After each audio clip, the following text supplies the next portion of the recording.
General, this question is for you. A second ago, you were talking about how you were concerned about the age of the fleet. Is that correct? And then also you were talking about how China continues to steal our intellectual property. Is that correct as well? How do we stop that, General?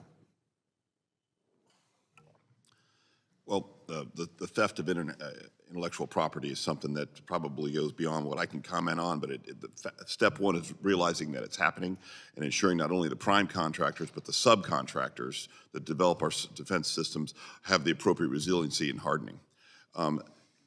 The best way for us to counter China is to invest. The investments the Department of Defense has made for the last 20 years to fight the wars we've been in are not necessarily the investments that are going to make us successful against dealing with a peer competitor like China.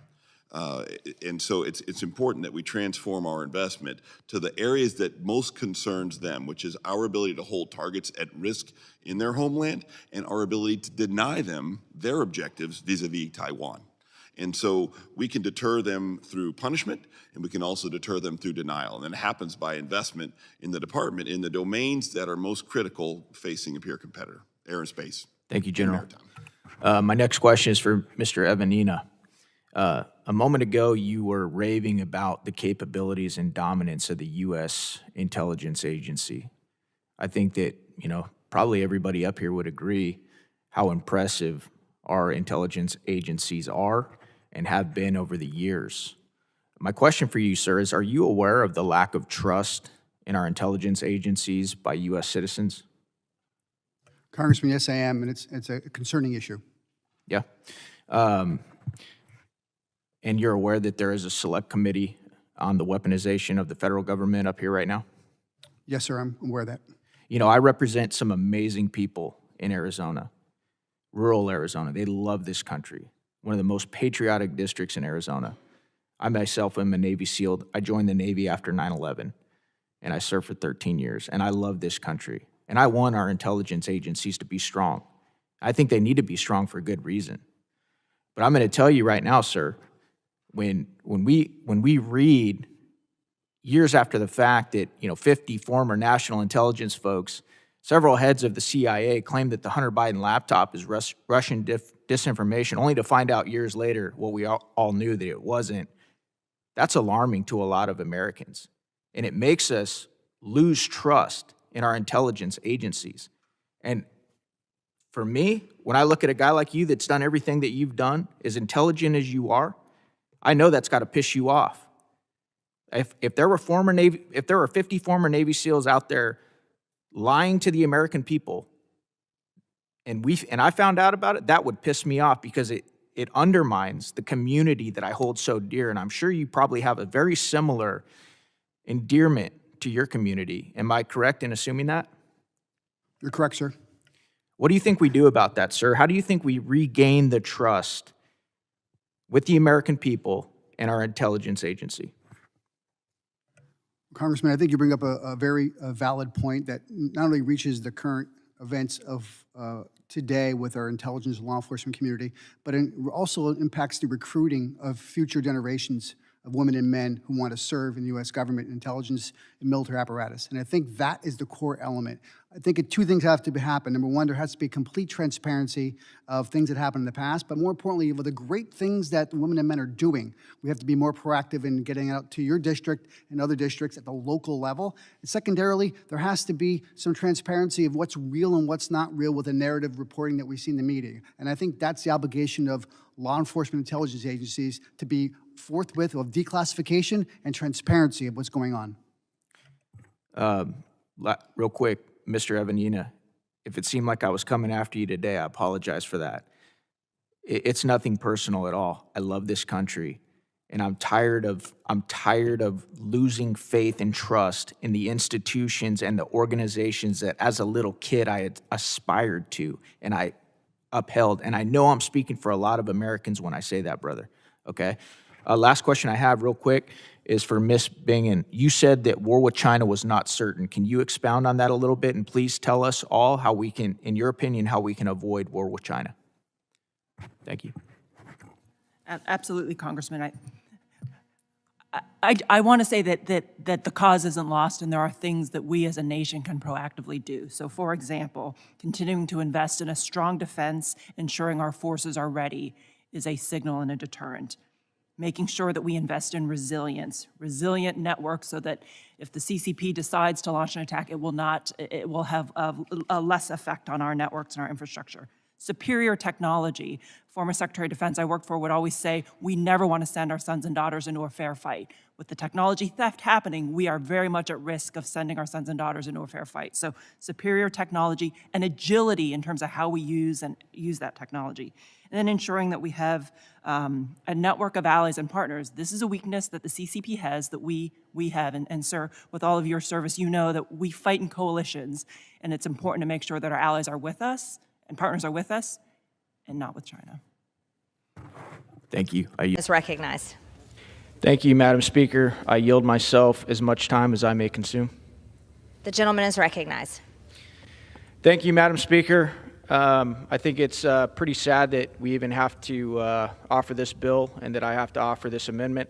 But I think the American populace and public realizes and is completely outraged with what's going on in this country, how they don't feel like they have a voice anymore, how they don't feel like they're being recognized, their rights to be parents and have authority over their own children.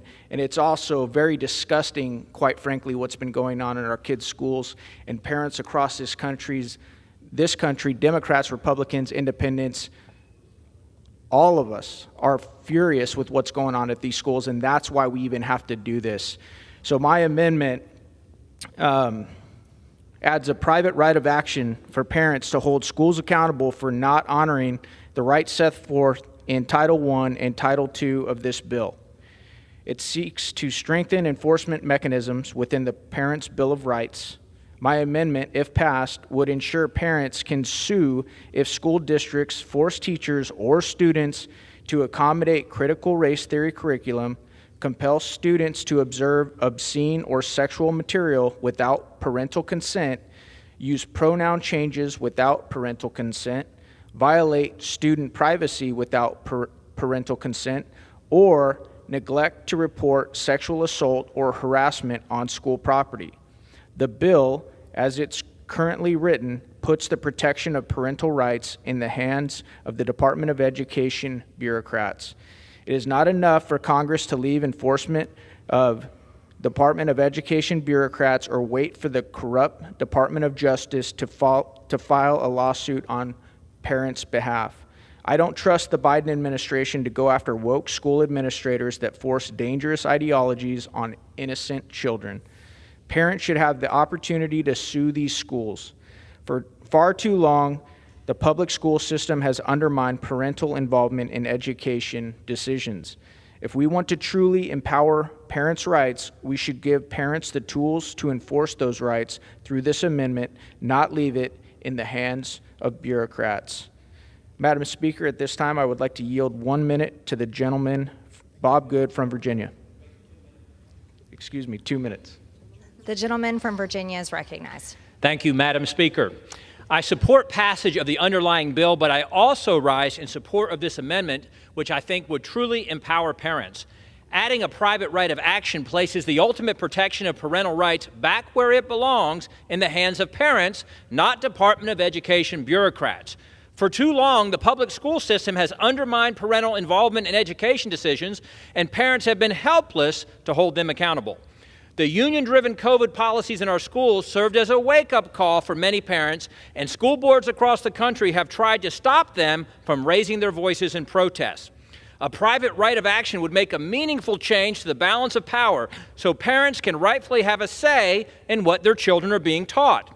This amendment wouldn't unleash lawsuits against schools. The private right of action could only be used if the school is not forthcoming with the common sense provisions of this bill. If the school shares curriculum, teaching materials, and their budget openly, then there's no problem. If the school notifies parents about actions from a school administrator to change a child's pronouns, then there's no standing under this bill. There's also a limit that the private right of action must be filed within 30 days of the violation. Parental rights precede government. Our government was created to protect our God-given rights. When government is working to subvert those rights, it's the right of the people to put new guardrails in place to secure our precious liberty. Guaranteeing a private right of action will ensure public schools are held accountable to the important tenets of this bill, and I urge support for the amendment, and I yield back. The gentleman yields. The gentleman from Arizona is recognized. Thank you, Madam Speaker. I yield back the balance of my time. The gentleman yields. For what purpose does the gentleman from Virginia seek recognition? Madam Chair, I rise in opposition to the amendment. The gentleman is recognized for 5 minutes.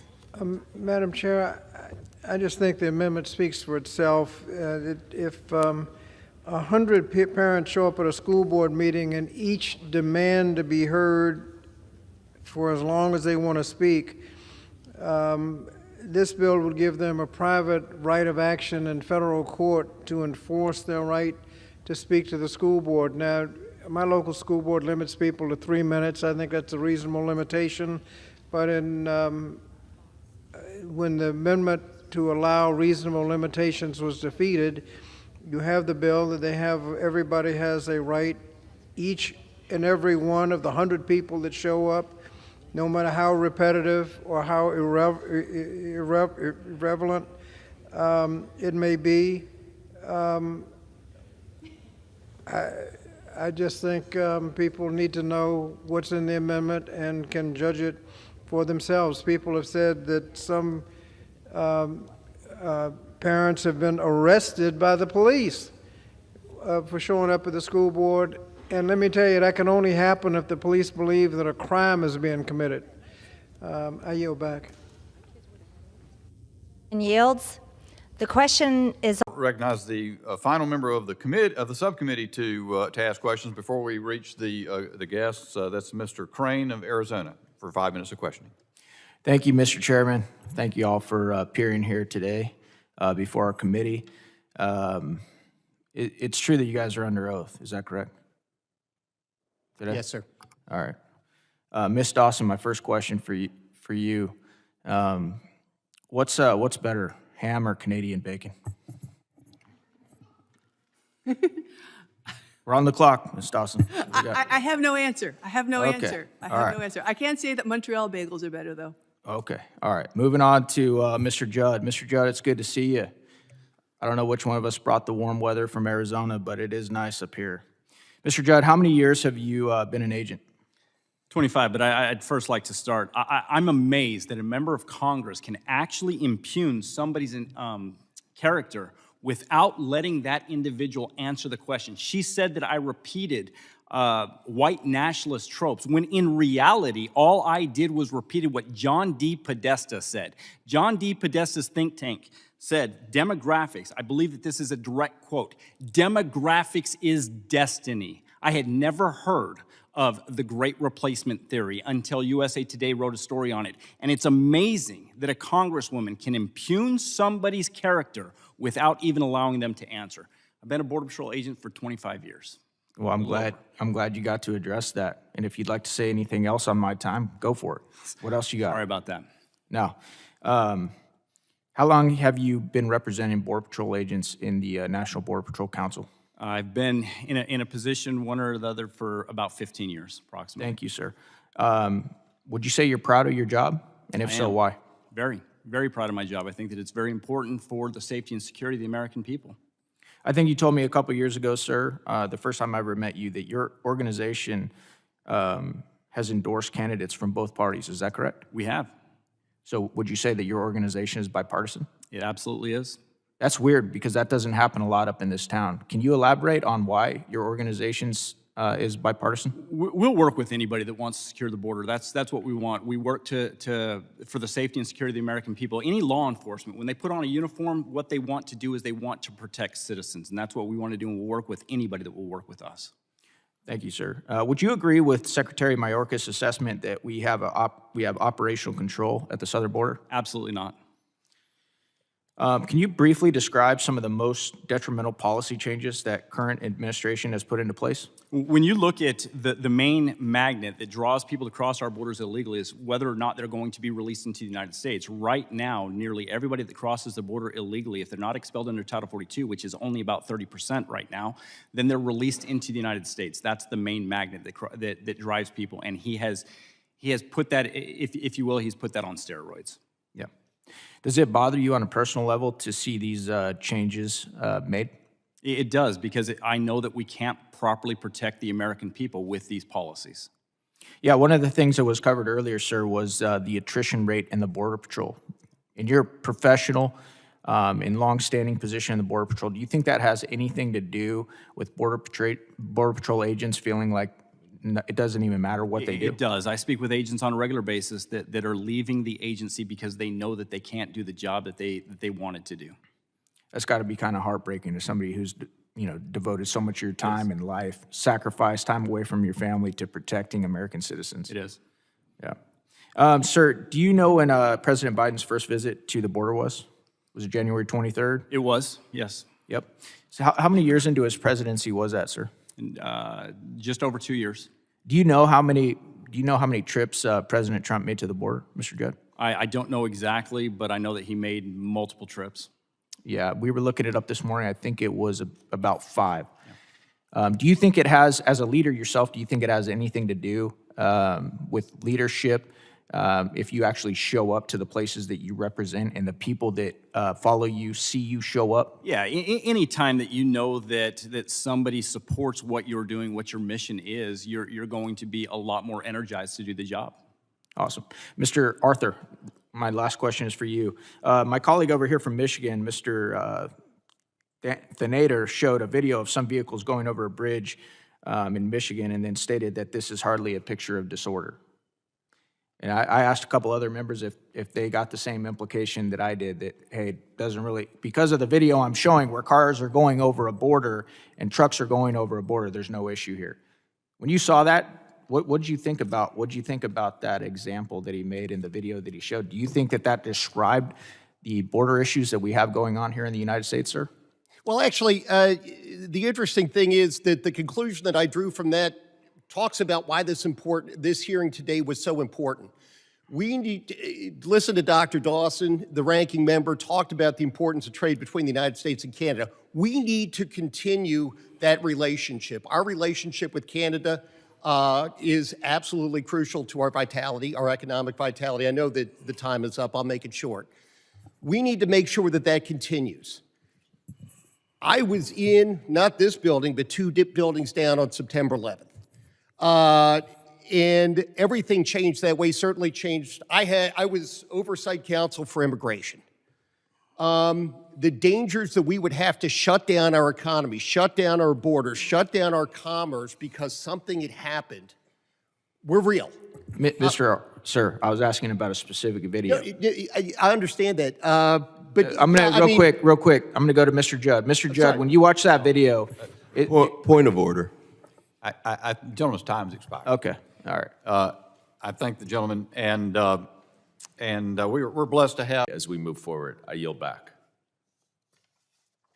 Thank you. The chair now yields to himself. Hope I said that right. All right. Ambassador, this question's for you. Are you familiar with the saying, peace through strength? It's one of my favorites, Congressman. Ambassador Sales, with all your experience in Homeland Security and counterterrorism, what does this saying mean to you? Well, Congressman, it means that overwhelming American military capability is capable of deterring our adversaries, whether we're talking about nation-state adversaries such as the Chinese Communist Party or Russia, or on a smaller scale, terrorist groups like ISIS, like Al-Qaeda. If the United States has the meaningful ability to deploy overwhelming force against our adversaries, we are far less likely to have to do so. Colonel Douglas, in your own words, what do you think would be the opposite of peace through strength? It'd have to be weakness, sir. The opposite. You think it'd be fair to say chaos, maybe violence by way of weakness, something like that? Yes, sir. Ambassador Sales, are you aware that shortly after our disastrous withdrawal from Afghanistan that Russia invaded Ukraine? I am, Congressman. Another current event, Ambassador, are you aware that China flew a spy balloon over the entire U.S.? I'm aware of that, sir. Are you, this is for the entire panel. Are you guys aware that many of our economic partners and allies around the world are ditching the U.S. dollar right now, putting the dollar in danger of no longer being the global reserve currency? Well, Congressman, I wouldn't necessarily consider Lula's Brazil a partner of the United States, but the broader trend you've identified is exactly right. Thank you, Ambassador.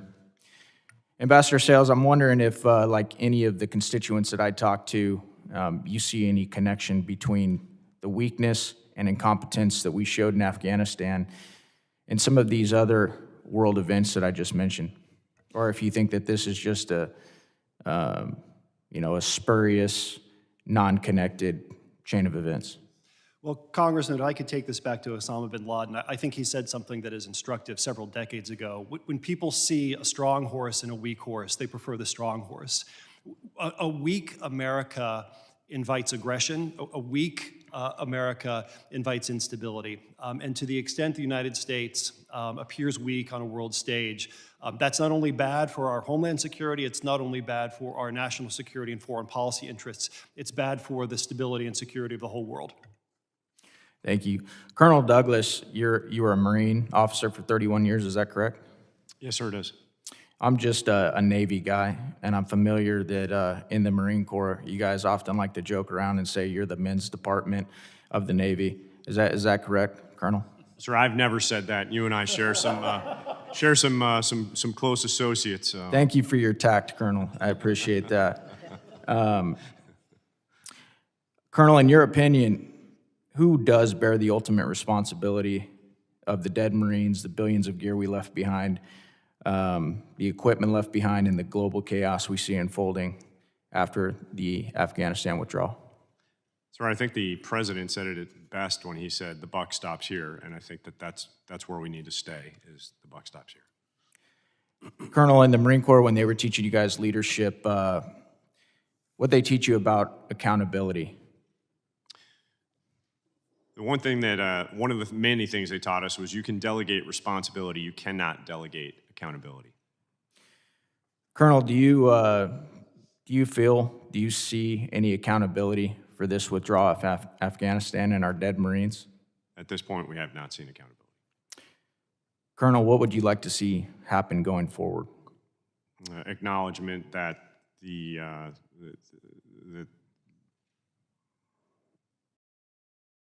that there could have been better options, and that our withdrawal was in fact chaotic.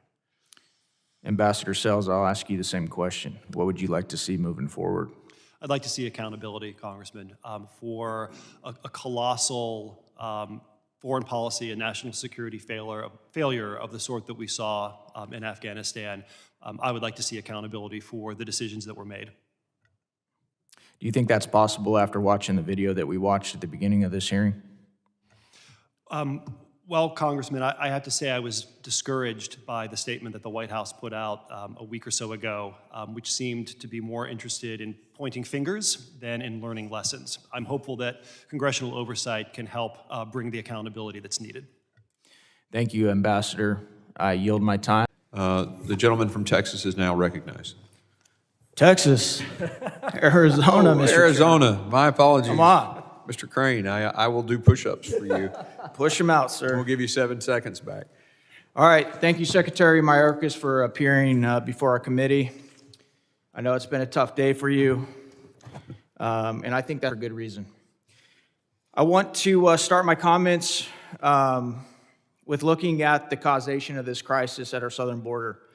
You know, it wasn't more than a couple years ago during the Democratic primary that your boss, now President Biden, said during a debate, we're a nation that says, you want to flee, you're fleeing oppression, you should come.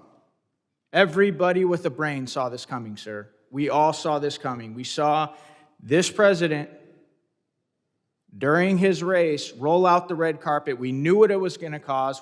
Everybody shouted it from the rooftops, and now it's here. And you all want to act like it's something else. You all want to act like you didn't invite this, and you most certainly did. Sir, you said in your opening statements that you're attacking cartels and smugglers in an unequivocal way. You most certainly are not, sir. As a matter of fact, if they were in this room right now, the heads of these cartels, you know what they'd tell us? They'd say, hey, re-elect these guys again, and by all means, keep that guy right in his seat, because he's our MVP.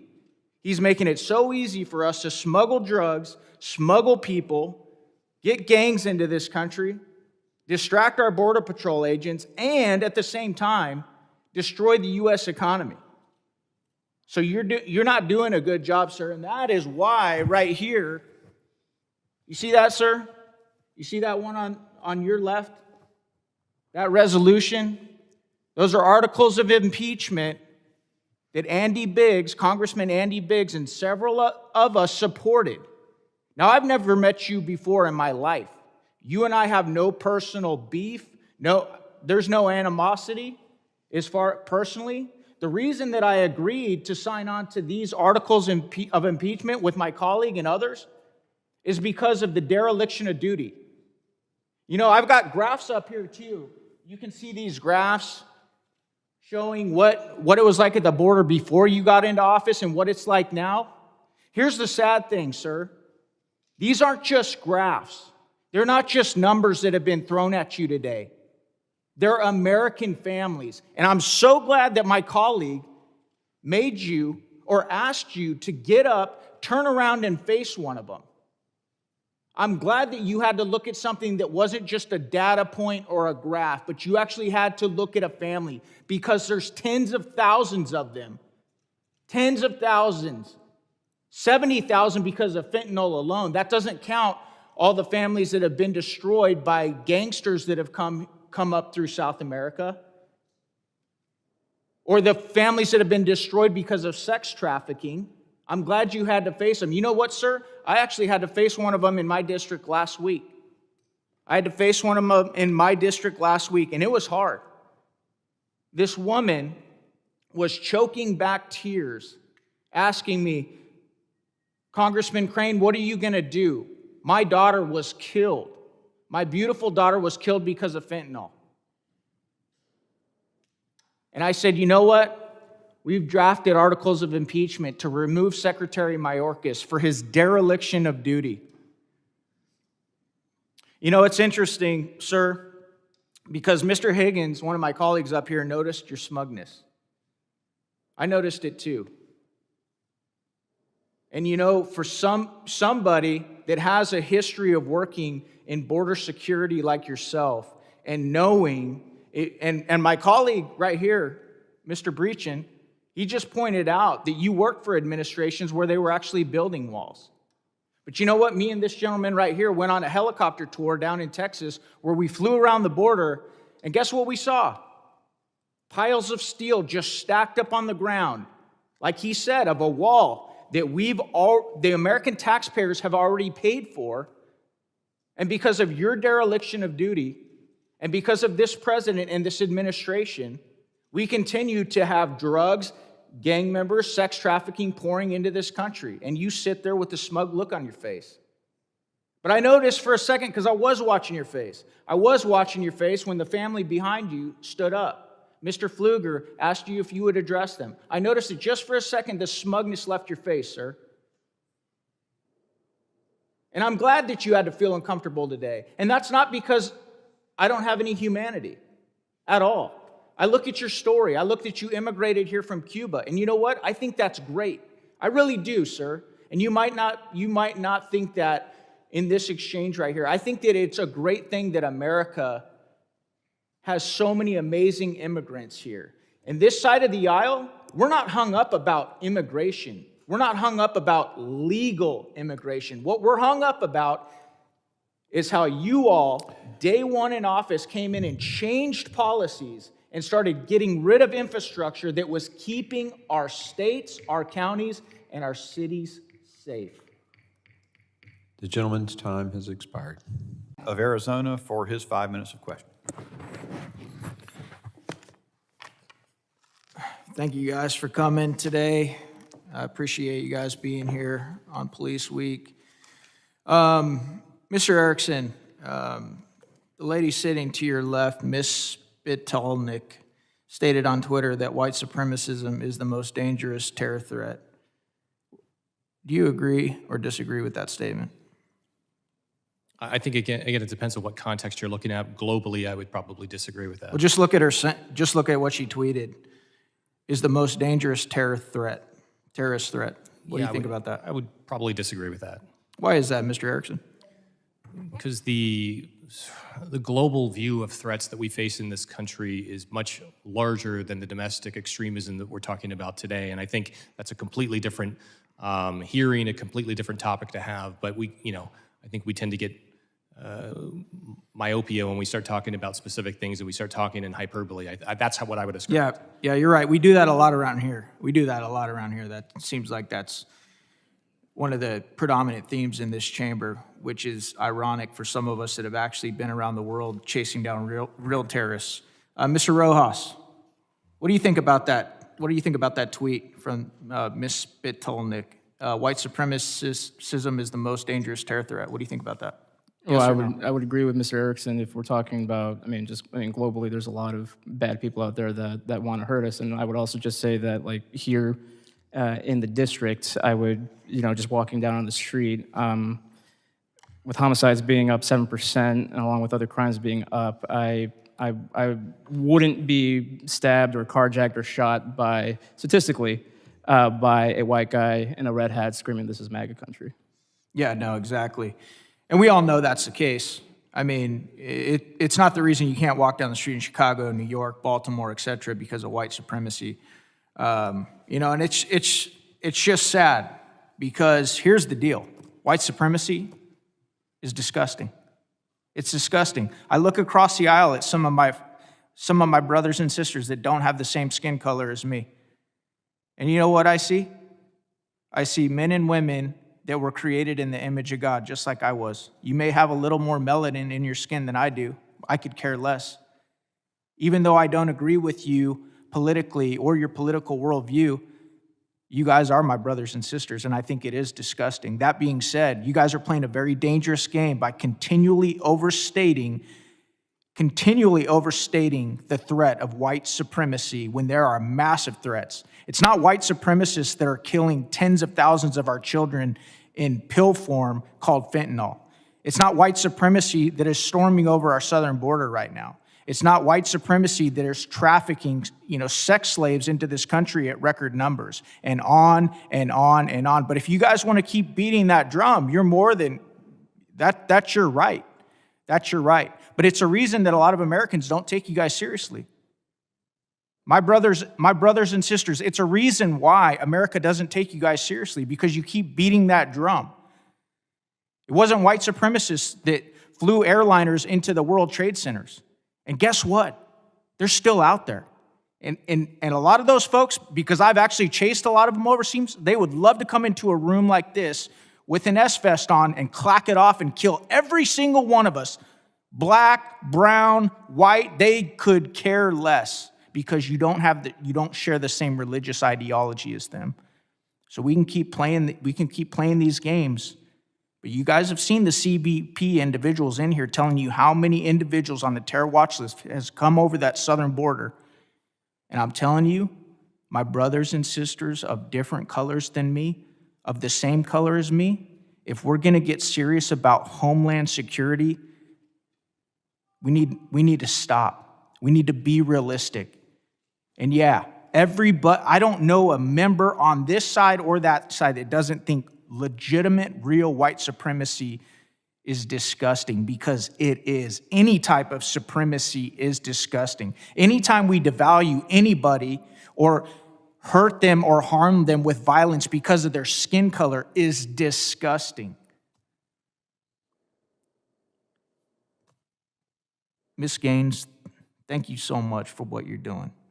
As a dad to 2 little girls, it's pretty cool to see young women like yourself that have the courage to stand up to what you face on a daily basis. I've said it it many times. You know what the number one ingredient missing in this town is, ma'am? It's not intelligence. You know what it is? What is it? It's courage. I agree. And you have it. Thank you. Thank you guys for showing up today. Thank you. The gentleman's very consequential time has expired, and I now recognize Mr. Goldman of New York for his 5 minutes of question. Well, I really appreciate the lecture from my colleague from Arizona. The problem is that he's speaking, of course, anecdotally. So let's look at what our actual executive branch agencies in charge of overseeing white supremacy, overseeing the homeland. Let's look at the Homeland Threat Assessment, which says, among DVEs, domestic violent extremists, racially and ethnically motivated violent extremists, specifically white supremacist extremists, will remain the most persistent and lethal threat in the homeland. Confirmed by the director of the FBI. Now, I know all of a sudden you all on that side want to defund the FBI, you want to defund the ATF, but the director of the FBI, a Trump appointee, has said that the biggest threat to our homeland is not global terrorism, it is domestic terrorism.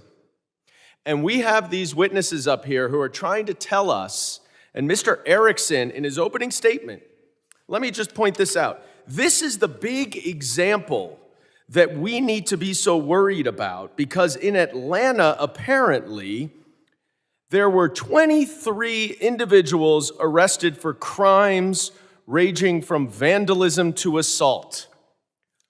We have 650 people who are murdered in mass shootings every single year. Almost 2 per day mass shootings. Sorry, 600 mass shootings, far more people. And we're supposed to be talking here about vandalism.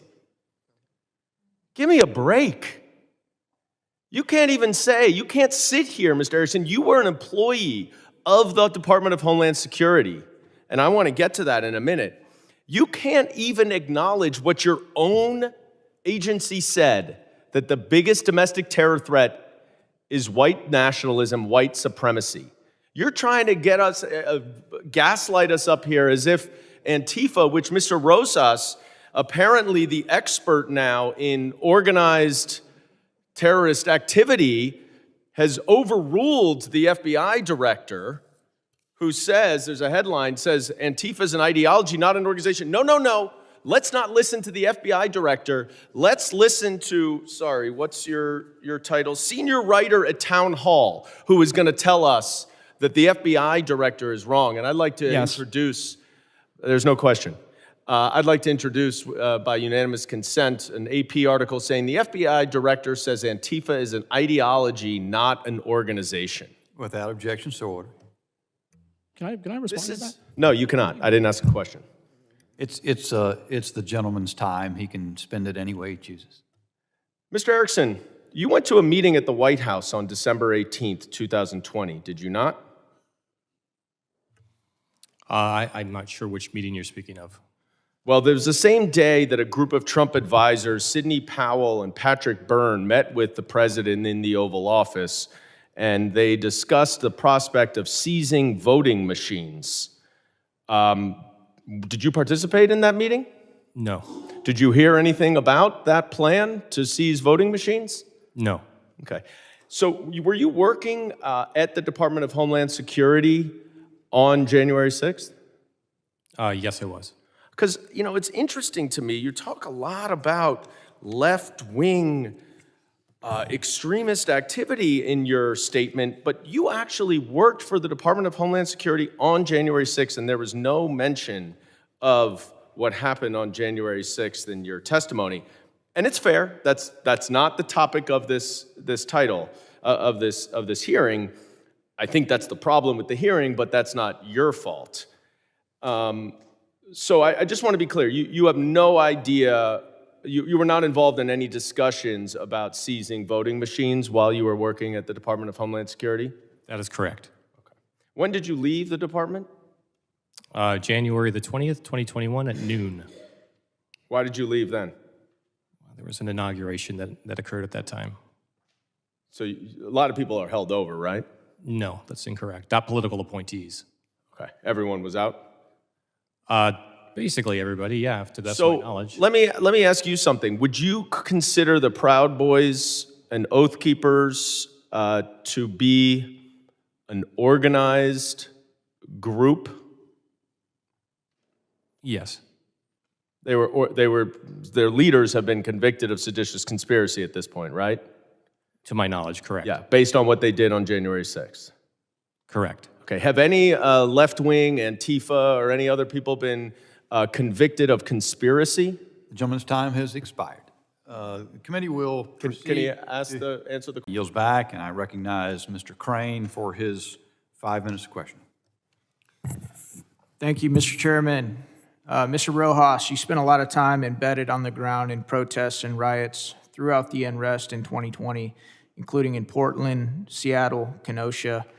While most people in the protest march come with the intent of exercising their First Amendment rights, it seems that there is often a faction intent on taking advantage of the protests to engage in violence. Could you please describe some of the tactics you have seen left-wing groups employ in preparing to confront police? So the common thing is to first initially arrive and organize it in a peaceful way. That we saw that in Portland. I saw that.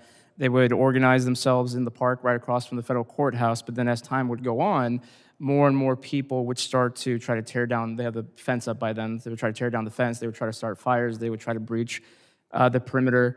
And so I know Congresswoman Clark was bemoaning the response to it, but for what I saw, the federal officers that were protecting the federal courthouse, they only came out after the rioters attacked the courthouse first on those nights. Did you see anything to indicate that the violence in some of these situations was planned in advance? Oh, absolutely. I mean, they are, again, when we're talking about Portland, they would have people organized to do specific jobs. Sometimes, again, there would be the arsonists. They would have people with umbrellas to try to counteract the 40-millimeter less than lethal projectiles. They would have, because they were using tear gas, the officers, they would have people with leaf blowers to try to blow away and direct the gas back. So they basically had, as you know, basically an MOS, military occupational specialty, during those times. How did the members of Antifa communicate with each other to coordinate and plan their attacks?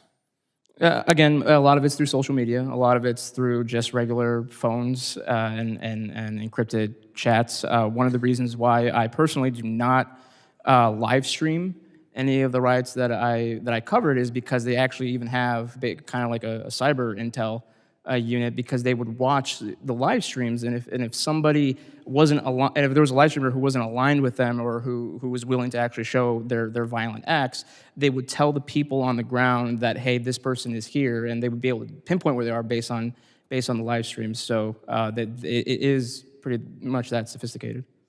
Can you talk to us real quick about some of the weapons and tools that you've seen used, also tactics employed by these Antifa groups? So outside of Molotov cocktails, I mean, again, in Portland, there was an actual IED thrown, not just a large grade firework, but an actual improvised explosive device thrown at the federal courthouse. They would use crowbars, hammers, metal pipes, basically anything.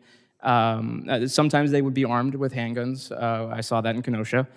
And so it's a wide range of weaponry, and the reason why they like blunt instruments is because you often see them with backpacks. So they're able to quickly take the hammer or crowbar out of the backpack, do damage or attack somebody with it, and then put it back, and then kind of, since they're all wearing black, then kind of blend in back in the crowd. So it's harder to, if they were caught on video, it's harder to pinpoint who was. Thank you. Mr. Erickson, is it true that you were a law enforcement officer for a while? Yes.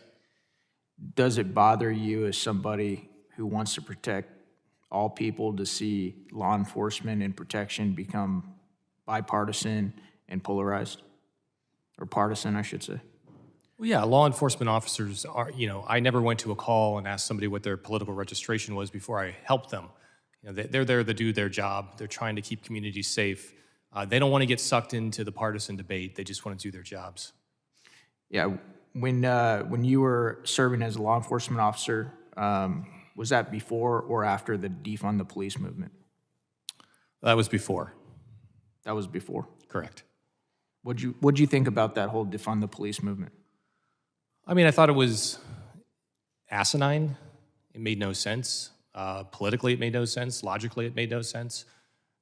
I wasn't surprised, but I didn't really make much of it, other than disappointment that it actually manifests in the cutting of some budgets. I thought people had more common sense than to go down that path. Yeah. Common sense isn't so common, is it? It depends. Thank you. I yield back my time. Gentlemen, yield back. We'll proceed to, for those interested, we'll proceed to a third round of questioning. I will pass, though, to the ranking member. And I now recognize the gentleman from Arizona, Mr. Crane, for his 5 minutes. Thank you, Mr. Chairman. Thank you guys for being here. I'd like to take a second to push back on one of my colleagues' comments that he made a second ago to a friend of mine who's not in the room to defend herself. Mr. Ivey actually said, quote, "I guess Miss Lake is still saying that the election was stolen from her, even though there's clear, according to the officials in the state, that this was not the case." Now, I find it funny when people in this town use that defense, according to the officials. Right. Like the American people believe the officials. They don't. A recent Pew study showed that only 20% of the American people believe the elected officials. You know, and it's also funny, too, because we all know that election fraud couldn't take place in this country, could it? Right? This is America. That couldn't take place here. Will the gentleman yield for a question? Just recently, we're finding out that this president, this commander-in-chief, has used his position and influence for years to funnel millions of dollars to his family. That's something I also thought I'd never see in this town. Will the gentleman yield for a question? No, I will not. No, I will not. I mean, you did invoke my name. Well, I actually quoted you, so I will not. All right. Though I don't agree with Mr. Ivey's comments, I'm glad that he's allowed to say them, because I do support the First Amendment. I support his First Amendment. I support everybody in this room's First Amendment. And you know what? You know what's important about supporting the First Amendment? It's most important when you disagree with people. That's really the only time it's important, because when we don't agree, everybody supports the First Amendment when you agree with somebody. And it's interesting because I was listening to the panel up here, and we went down the line, and everybody here said that they support the First Amendment. Yet, when we were going back and researching some of Dr. Miller Idris's comments, MSNBC 7/17 of 2022, on the January 6 hearings, she says this: "What we need right now is a massive investment in and commitment to countering disinformation at all levels. This includes holding tech companies accountable for dangerous and harmful information shared on their platforms." She goes on to say, "It requires strategies to prevent public and elected officials from sharing disinformation or trying to undermine our elections and the peaceful transfer of power. But above all, we need serious and sustained public education and campaigns to build population-wide resilience to disinformation, understanding of source integrity, and ways to distill false claims from true facts." It's interesting, ma'am, because it seems like you only support free speech when you agree with it, or you wouldn't make the statement, "It requires strategies." I'm going to zone in here on this: strategies to prevent public and elected officials from sharing disinformation. I've gone through some of your tweets, ma'am. Whether we're talking about COVID vaccines or, far-right extreme groups, there's a lot of things that you and I would disagree on. As a matter of fact, there's a lot of things that people sitting on your left and right would disagree on. But you think that we should stop them from being able, according to your own quote, according to your own words, that we should stop them from being able to say that. And that's a problem, man, because I'll tell you again, the most important time to support somebody's free speech isn't when you agree with them. It's when you disagree with them. And ma'am, I hope that you and others that think like you are not successful, because I fought really hard to make sure that my kids and hopefully someday my grandkids don't live under communism or socialism or some other tyrannical dictatorship. Thank you. I yield back. From Arizona, Mr. Crane. Thank you, Mr. Chairman. I want to make a comment about something that one of my colleagues who just left the room said. You know, he made a reference to the former president of the United States and his family and their known business dealings in China and other places. You know, I found it interesting because one of the biggest differences between the Trump family and their foreign business dealings and the Biden family and their foreign business dealings is that the Trump family actually owns businesses. They actually own hotels and resorts, okay? Pretty stark difference from what we're learning, what many of us knew, and now we're actually learning as the Oversight and Judiciary Committee actually get to bring in witnesses. You know, the sad thing is for everybody in this room, everybody in this town, everybody in this country knows that if the FBI and our DOJ had the type of damning information, hard evidence, bank records, etc., on the money laundering that this president, his family have been up to the last couple years, and their names were Eric and Don Jr., we wouldn't even be having this hearing. You know why? They'd be in jail. And this is exactly the type of thing I was talking about, Ms. Murphy. And this is exactly why so many of your colleagues have had enough and they've become whistleblowers. Ms. Murphy, what do you think about that? So many of your colleagues have had enough. What do you think about the whistleblowers that just said, I can't do it anymore? I can't cover for the organization, the institution that I work for because I didn't swear an oath to them. I actually swore an oath to the United States and the Constitution. What do you think about that, ma'am? Do you feel like they betrayed the institution, or are you glad that they're up here? Sir, I appreciate the question. You know, I'm proud and I'm happy that we live in a country where there's whistleblower protection acts and that people can come forward when they think things have been done incorrectly. You know, like I support the FBI. I think the FBI does amazing work. You know, ma'am, I think they do some amazing work too. But I think we both know that its reputation is massively tarnished. And I think we're both glad that we have whistleblower provisions in this country. But I think if you weren't under oath and we weren't wearing these clothes and in this room right now and we were having a private conversation, I sure hope there's part of you that is embarrassed and disgusted with what the FBI has been up to. And I know the American people are. I mean, look at the movies growing up. You guys are in like every movie as the hero. When you were a little girl and you were watching movies growing up, did you notice that? Those cool blue jackets with the bright yellow lettering, the FBI on it. Was that pretty cool watching those movies growing up and those TV shows and now getting to work for this organization? It's amazing to work for this organization. Yes, sir. Yeah. Is there a part of you though that feels torn, ma'am? Like the whistleblowers that are coming up here now in droves that just say, I can't do it anymore. I didn't swear an oath to the FBI. Is there a part of you that feels torn or not at all?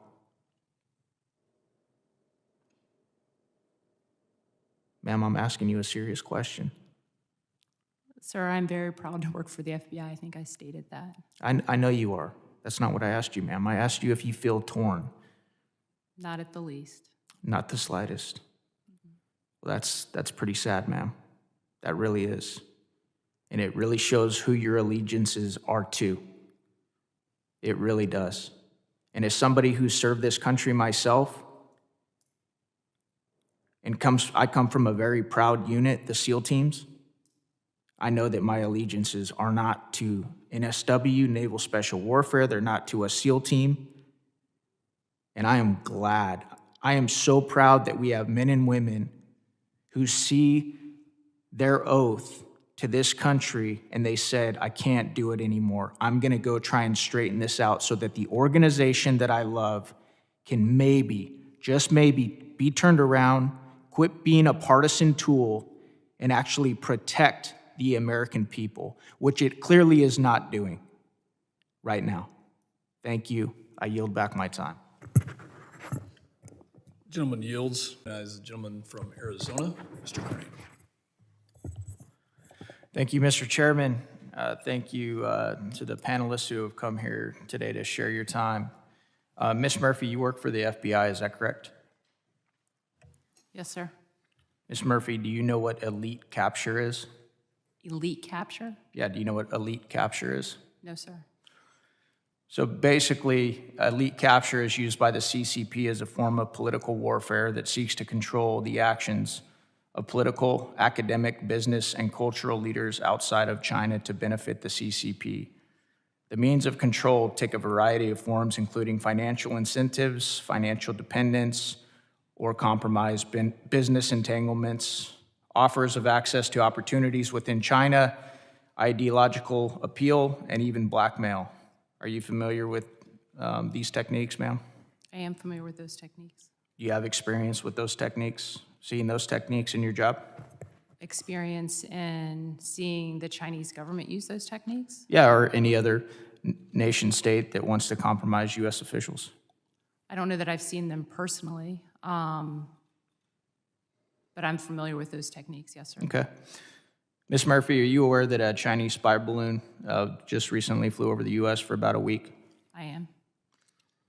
Ms. Murphy, are you aware that the CCP is buying up U.S. farmland near military bases? I've heard reports of that. I don't know what evidence I've seen of it. Okay. Ms. Murphy, does it concern you, some of the revelations that have been coming out of the Oversight Committee about the millions of dollars that have been paid to the Biden family recently?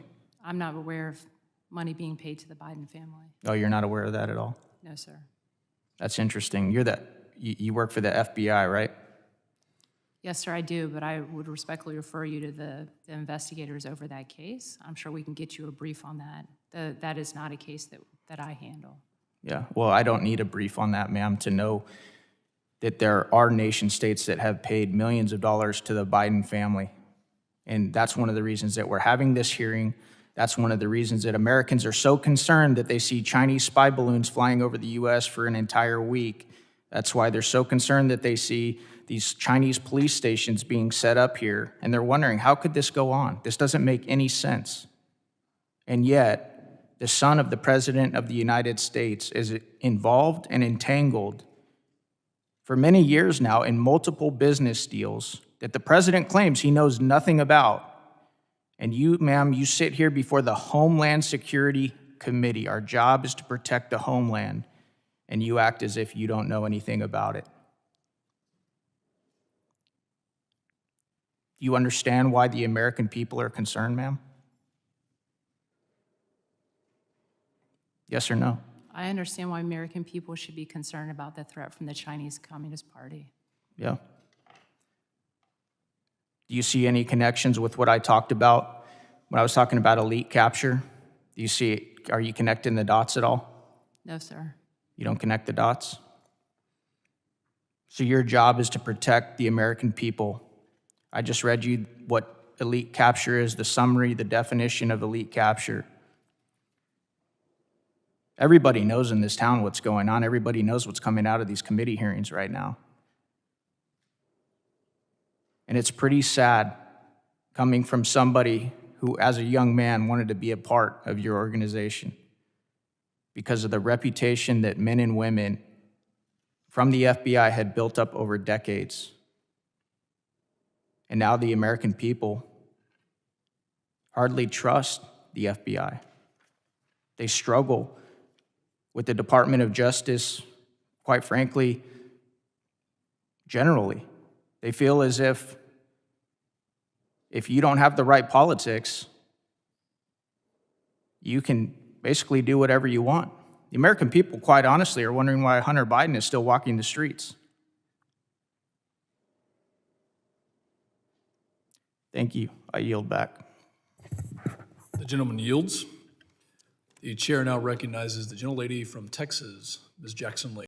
My colleague from Arizona, Mr. Crane, is recognized for 5 minutes for questioning. Thank you, Mr. Chairman. I appreciate it. And I also appreciate you bringing up the quote from Mr. Neto.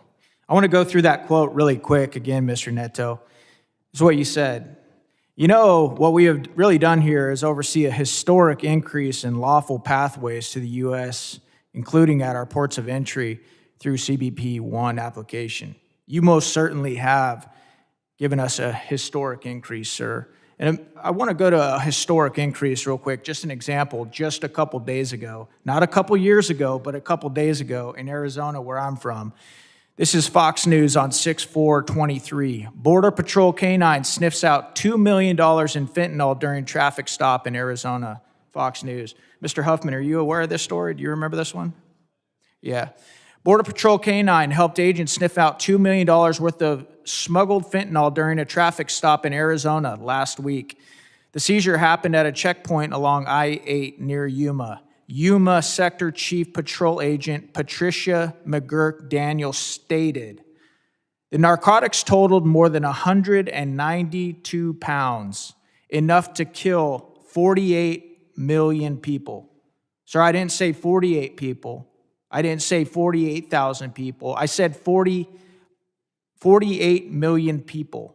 That's exactly the historic increase that you all have brought to the United States of America. Now I want to go down to the second part of your quote where you say, and what we are really trying to do here is incentivize migrants to use safe, lawful, and orderly pathways that, again, we have expanded dramatically over the last 2 years. I want to focus in on one word, incentivize. That is exactly what you have done. And I know why you've done it, sir, because that's exactly what your boss did. He was doing that when he was campaigning for president. I actually got a chance to read his very quote to Secretary Mayorkas sitting in your chair like a month ago. If you guys were actually serious about securing this border and protecting Americans, that word would not be incentivized. You know what it would be, sir? It would be deter. I'll say it one more time. It would be deter. You guys would be trying to deter people. Now, I understand, my colleagues over here, they're talking about, folks trying to come here, migrants, and, because of, one of my colleagues said, he attributed our border crisis to global economic disaster, okay? And I've said this in this committee before. This side of the aisle, we do love the fact that the United States of America is such a great country that people want to come here. As a matter of fact, we can all recognize that one of the great things about this country is that we do have a lot of immigrants here. But legal immigrants, that's what we want, sir.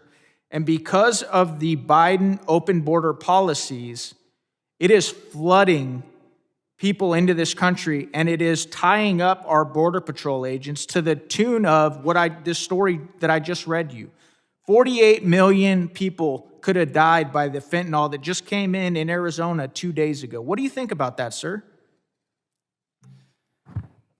Thank you for that question. I would note that 90% of the fentanyl that comes into the country comes through our ports of entry, not between our ports of entry. We have been engaged in an all-of-government... Hold on a second, sir. How are you able to even calculate that when there's so many gotaways that come through, not through the port of entries, that you guys don't even get? How could you say that? The only numbers that you can calculate are based on... Gentlemen, yield. Yeah, go ahead. I'm just going to say two separate issues, fentanyl. And earlier we had a witness, my Orange County sheriff, that said a lot of the fentanyl precursors are now coming into the U.S. through our own ports of entry, then going south into Mexico for manufacturing. So I think it's a great, Mr. Crane, great issue, fentanyl. Love to set up another committee hearing to address this issue. Mr. Crane, I'm going to claim back my time. Are you saying that fentanyl is not coming through the gaps? Or is that what you're saying, sir? I'm saying, sir, that fentanyl is coming in from all parts. Yeah, that's what I'm saying too. So he's claiming that 98%, according to experts, is coming through the ports of entry. How can he possibly know that? Anybody in Border Patrol can tell you they don't have enough manpower, especially when a lot of our agents are busy processing people coming in through the country. They don't have enough manpower. That's why there's so many gotaways. Why there's so many people on the terror watch list that are coming through the border as well. And Mr. Crane, just to answer your question, I think he's talking, I'm not going to put words in their mouth, but from experience, that's where most of the fentanyl is being caught right now, at the ports of entry. And I've been there like you have. Caught. That's the key, caught. That's because that's where most of our people are. And There's if we not a double- bunch, and there's if not there's not the same And we percentage double- of people in the gap. And if that's we what I'm doubled, telling you. and we doubled the number of uniforms, blue uniforms at those ports of entry, we would catch double the amount. But you still aren't touching the gaps where there aren't people in the open desert. That's what we're talking about. There's video after video of people that just ranchers, good citizens that just go to the border, sit there with cameras and watch these people come in with backpacks. I live in Arizona, sir. I know you live in California, right? So this is engaging debates, the kind of thing we should discuss, but the gentleman's time has expired. I reckon. Thank you, Mr. Chairman. I find it interesting that many of my colleagues continue to talk about how Republicans screaming about open borders is causing this invasion. I want to ask a couple of the panelists, were any of you guys paying attention back in the presidential campaign back in September 2019 when then candidate Joe Biden said, we're a nation who says if you want to flee and you're freeing oppression, you should come? Mr. Wolf, did you hear that? I did. Mr. Scott, did you hear that? Yes, I did. Mr. Edlow? I'll be honest, Congressman, I wasn't paying attention at that point. Darn it, Mr. Edlow, you broke the streak. Ms. Acer, how about yourself? Words, but certainly I've heard President Biden speak positively about the importance of seeking asylum. What do you think, Mr. Wolf, what kind of message do you think that sends to people that might want a better life? Well, I think it sends the message that the borders are open. Now is the time to come. If I'm elected, there's going to be a new security regime along those borders, and I think that we saw the results of that. Absolutely. Absolutely. I wanted to double tap on that because that is a massive part of the causation here. Next, I find it interesting as I sit in this chamber and I continue to hear political theater, this is all political theater. I want to go through some of the political theater that we continue to hear. 4.8 million encounters at the southwest border, 1.3 million known gotaways, 69 individuals just this year on the terrorist watch list, 71,238 fentanyl deaths in 2022. Does that sound like political theater to you guys? It does not. No, it's not. How about this? Border town's only hospital running out of resources on the brink of collapse, caring for migrants, Yuma, Arizona, in the state that I represent. Does that sound like political theater? That's the problem. These are real lives. These are real issues. This is real infrastructure that is being overrun. This isn't political theater. The reason we continue to scream about it is because our colleagues don't really seem to care. And quite honestly, the American people sends us, congressmen and women, representatives to represent them up here in Washington, D.C., and they are feeling the causation of these policies. They are feeling the causation of this plan. I want to also go into the political theater of what the American taxpayer feels.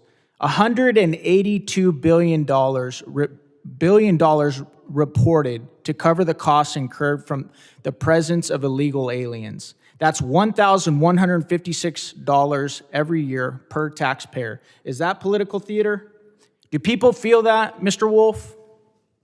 I believe they do feel that, and I think the most concerning thing is it's all avoidable.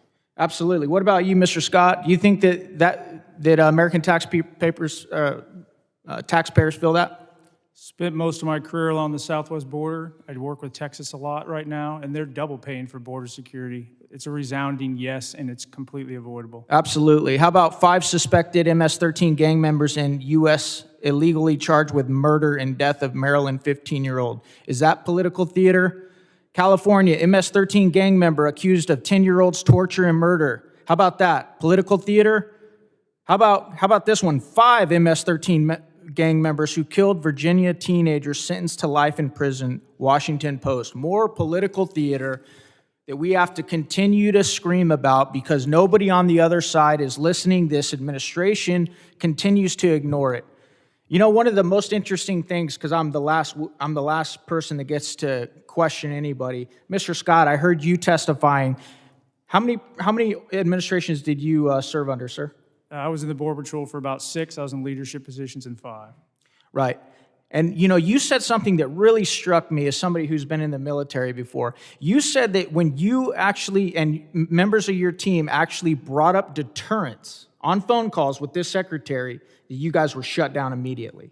Correct. Face-to-face. Transition teams, phone calls, the entire time. That seems really odd, sir. It doesn't sound as if this secretary wanted to hear what could stop these 71,000 fentanyl deaths, what could stop these hospitals from getting overrun, what could stop these children from getting murdered by MS-13 gang members, does it?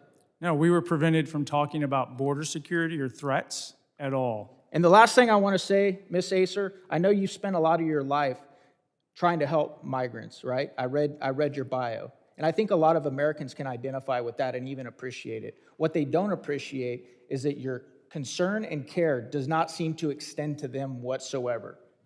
That's a problem. And ma'am, I want to ask you one question. Has your organization ever taken money from the Soros Foundation? Excuse me? The Soros Foundation. Have Yes, you ever? yes. We've received money from multiple foundations over many years. You know how much money you guys have taken from the Soros Foundation? No, I do not know how much money we've taken in from any foundation, and I just am really troubled if you're somehow picking on one particular foundation. There's a long history of the Soros Foundation being targeted for anti-Semitic reasons. That has nothing to do, ma'am, with why we have an issue with it. Everybody knows that George Soros is a globalist and uses his money to often destroy the very things that protect Americans, our way of life, and our freedom. That's exactly why I asked you the question. Thank you. I yield back. Gentleman yields. Thank you, Congressman Roy. Gentleman from Arizona is recognized for 2 minutes. Mr. Speaker, I come to the floor today in support of the rule to consider Representative Boebert's articles of impeachment against the President of the United States before the House of Homeland Security Committee. Under Article 2, Section 2 of the U.S. Constitution, the document Joe Biden swore an oath to defend, the President of the United States is charged with serving as the Commander-in-Chief, defending the nation against threats, and ensuring the safety and security of all American citizens. Joe Biden has utterly failed to fulfill his responsibility to we the people. Our southern border faces a daily barrage of illegal aliens, human trafficking, and deadly fentanyl. It's an outright invasion, and Joe Biden is not only letting it happen, he's encouraging it. Back in 2019, Joe Biden, during his presidential campaign, said this: "We're a nation that says, you want to flee and you're fleeing oppression, you should come." He invited this invasion by sending up a flare and signaling that anyone from anywhere could come and exploit and abuse the American homeland. Now, 2.5 years later, the Biden regime, we're seeing the effects of his complete dereliction of duty. Since he took office, more than 1.5 million illegal aliens have evaded apprehension. In FY22 alone, 150,000 unaccompanied children crossed by themselves. This fiscal year, nearly 100 members of the terror watch list have been incentivized to cross so far. And I remind the people of this House that it only took 19 individuals to commit the attacks on 9/11. Tons of fentanyl have poured across the border, with more than 17,000 pounds coming across since just October 2022. Gentleman's time has expired. Gentleman's yield.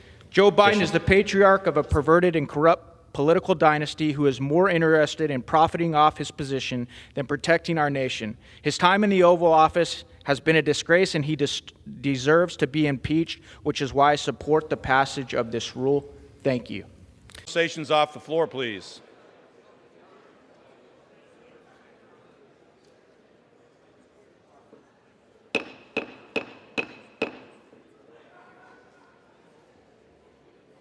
committee will come to order.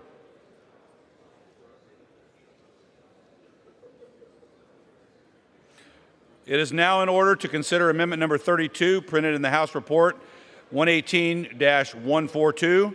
For what purpose does the gentleman from Arizona seek recognition? Mr. Speaker, I have an amendment at the desk. The clerk will designate the amendment. Amendment number 32, printed in House report number 118-142, offered by Mr. Crane of Arizona. The committee will come to order. Pursuant to House Resolution 583, the gentleman from Arizona, Mr. Crane, and a member opposed, each will control 5 minutes. The chair now recognizes the gentleman from Arizona. Thank you, Mr. Chair. Today I rise before you with a critical amendment. The gentleman will suspend. The committee will come to order.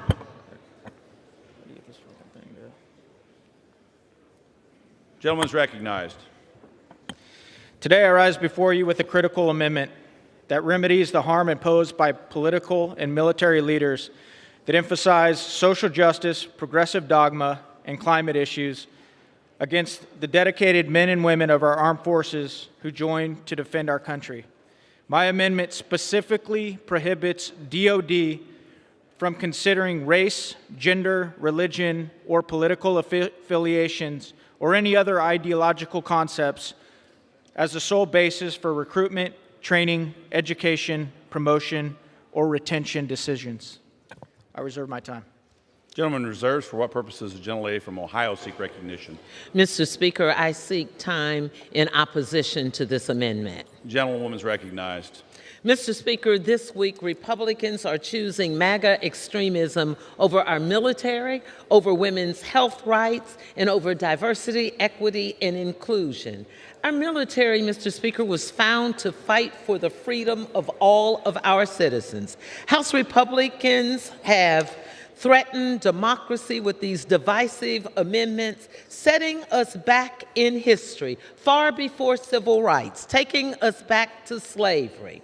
The very fabric of our country stands on equal rights, freedoms, and the decisions of all our citizens. These amendments are used against to be put in our defense bill. They are divisive amendments using the defense bill to undermine the freedoms, for us to learn about one another, for us to hire one another, for us to understand our cultures. It would bring us together if we did D and I, even your own chairman of the Financial Services Committee said we would include diversity and inclusion in our committees because we are stronger when we are together. Democrats have long advocated for more rights, not for less, for more access to those marginalized, more freedom for those who are considered citizens of our beloved country. Mr. Speaker, this is wrong, and we are better than that. It is very difficult as a black woman for me to stand on this House floor and have my colleagues say that there is no value, there is no need for diversity, equity, and inclusion. I yield back. Gentlelady reserve. Gentlelady reserve. reserve. Yeah. Gentleman from Arizona. Yeah, I think it's interesting that my colleague talks about the divisiveness of this amendment. It's not divisive at all. What's divisive is how the military is becoming a political, a social experiment. I don't know about how many people over there or how many other people in this chamber served in the military, but I happened to join the Navy the week after 9/11. And I can tell you this, I served with all sorts of people from all over the country, multiple colors, and you know what? The people that I served with were there not because of what race they were there because they passed the standards. They were there because they were the best of the best. And you know what? That made me feel really safe when we were going into the most dangerous parts of the world. And that's what we need to continue. We need to have a military that continues to be the strongest military in the world because of standards. Because the people that we have there are the best of the best. The military was never intended to be, inclusive.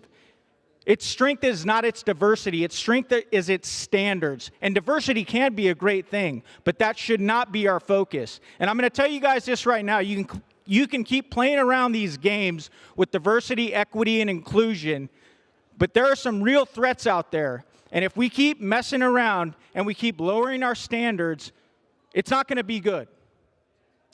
I reserve my time. Gentleman reserves. All members are reminded to direct their comments to the chair. The gentlelady from Ohio. Mr. Chair, I yield 1 minute to Congresswoman Judy Chu. The gentlelady is recognized.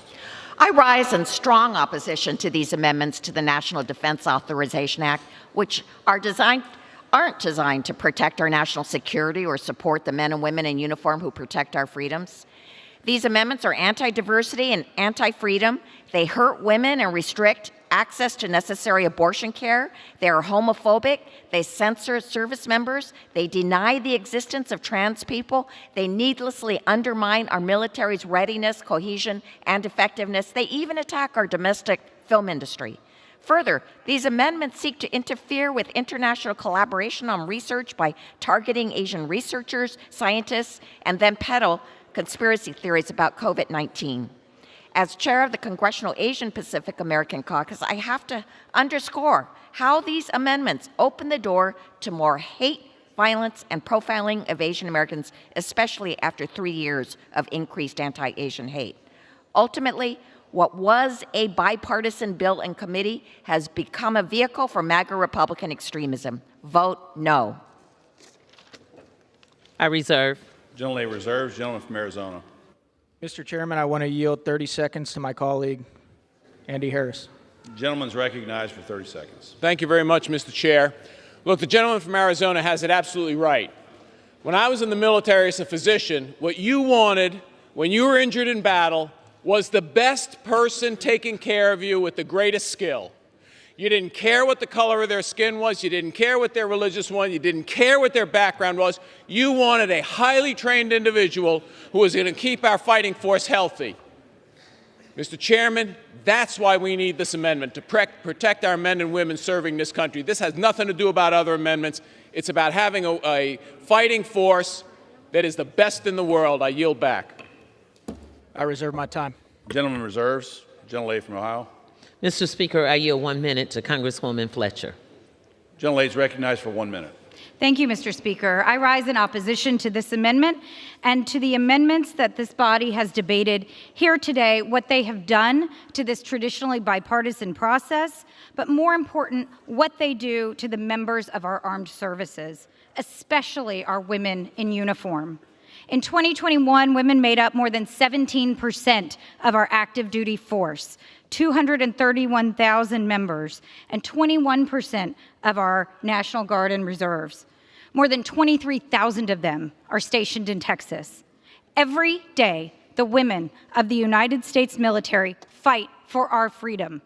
And yet today, House Republicans are asking these women to fight for your freedom while they just voted to take away theirs. Thank you, Mr. Speaker. I yield back. I reserve. Gentlelady reserves. Gentleman from Arizona. I reserve. Gentleman reserves. Gentlelady from Ohio. Mr. Speaker, how much time do we have remaining? Gentlelady from Ohio has 1 minute remaining. Mr. Speaker, in closing, let me just say that this is difficult today. But let me assure my colleagues on the other side of the aisle that we are not playing games. Let me assure my colleague on the other side of the aisle that we take this very seriously and we take it very personally. Let me assure my colleagues on the other side, when we use a defense bill, when we use our military, I'm old enough to remember when black officers, when women were not allowed to serve. You are setting us back on this floor on both sides of the aisle. We have people of color, we have people who have served, women who have served on this side of the aisle. And to use it to deny women's rights to their reproductive rights, to use this as an excuse and a political maneuver, we are so serious that this has become something that is very difficult for us to stand on this floor and work with you and look at you for something that is so Gentlelady's time has appalling. expired. Thank you, Mr. Speaker. Members are reminded again to direct the comments to the chair. Gentleman from Arizona. Well, Mr. Chairman, though that was unbelievably inspiring, my amendment has nothing to do with whether or not colored people or black people or anybody can serve, okay? It has nothing to do with color Mr. of your Speaker. skin, any of that stuff. What we want to preserve and maintain is the fact that our military does not become a social experiment. We want the best of the best. We want to have standards that guide who's in what unit, what they do. And I'm going to tell you guys right now, the Russians, the Chinese, the Iranians, the North Koreans, they are not doing this because they want the strongest military possible. I hope my colleagues on the other side can understand what we're doing. Thank you so much. Mr. Speaker, asking to be recognized to have the words colored people. For what purposes does the gentlelady seek recognition? I'd like to be recognized to have the words colored people stricken from the record. I find it offensive and very inappropriate. Is the gentlelady asking for unanimous consent to take down the words? I am asking for unanimous consent to take down the words of referring to me or any of my colleagues as colored people.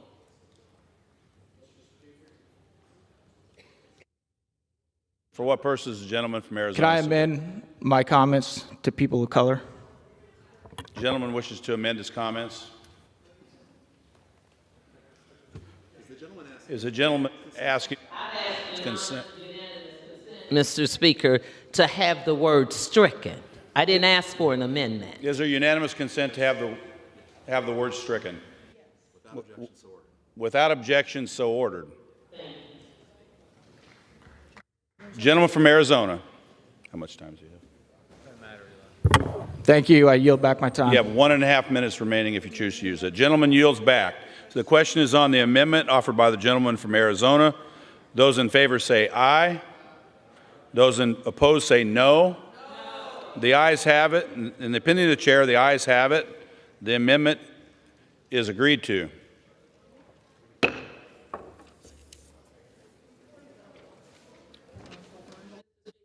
The recorded vote. A recorded vote has been requested. Pursuant to Clause 6 of Rule 18, further proceedings on the amendment offered by the gentleman from Arizona will be postponed. It is now in order to consider amendment number 33, printed in the House Report 118-142. For what purpose does the gentleman from South Carolina seek recognition? Mr. Speaker, I seek recognition to promote my bill, which eliminates any offices of diversity. Does the gentleman have an amendment at the desk? Amendment 1465. You might address, is that right? Absolutely. Well, thank you, Mr. Chairman. I'll yield back. The gentlelady yields. I now recognize Mr. Crane, Arizona. Thank you, Mr. Chairman. Thank you all for coming here today.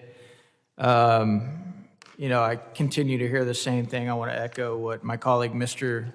D'Esposito, was saying. I can't help but notice this is a sham. This is more impeachment theater. This is the Homeland Security Committee. If we're not talking about this, I don't know what else we're going to be talking about.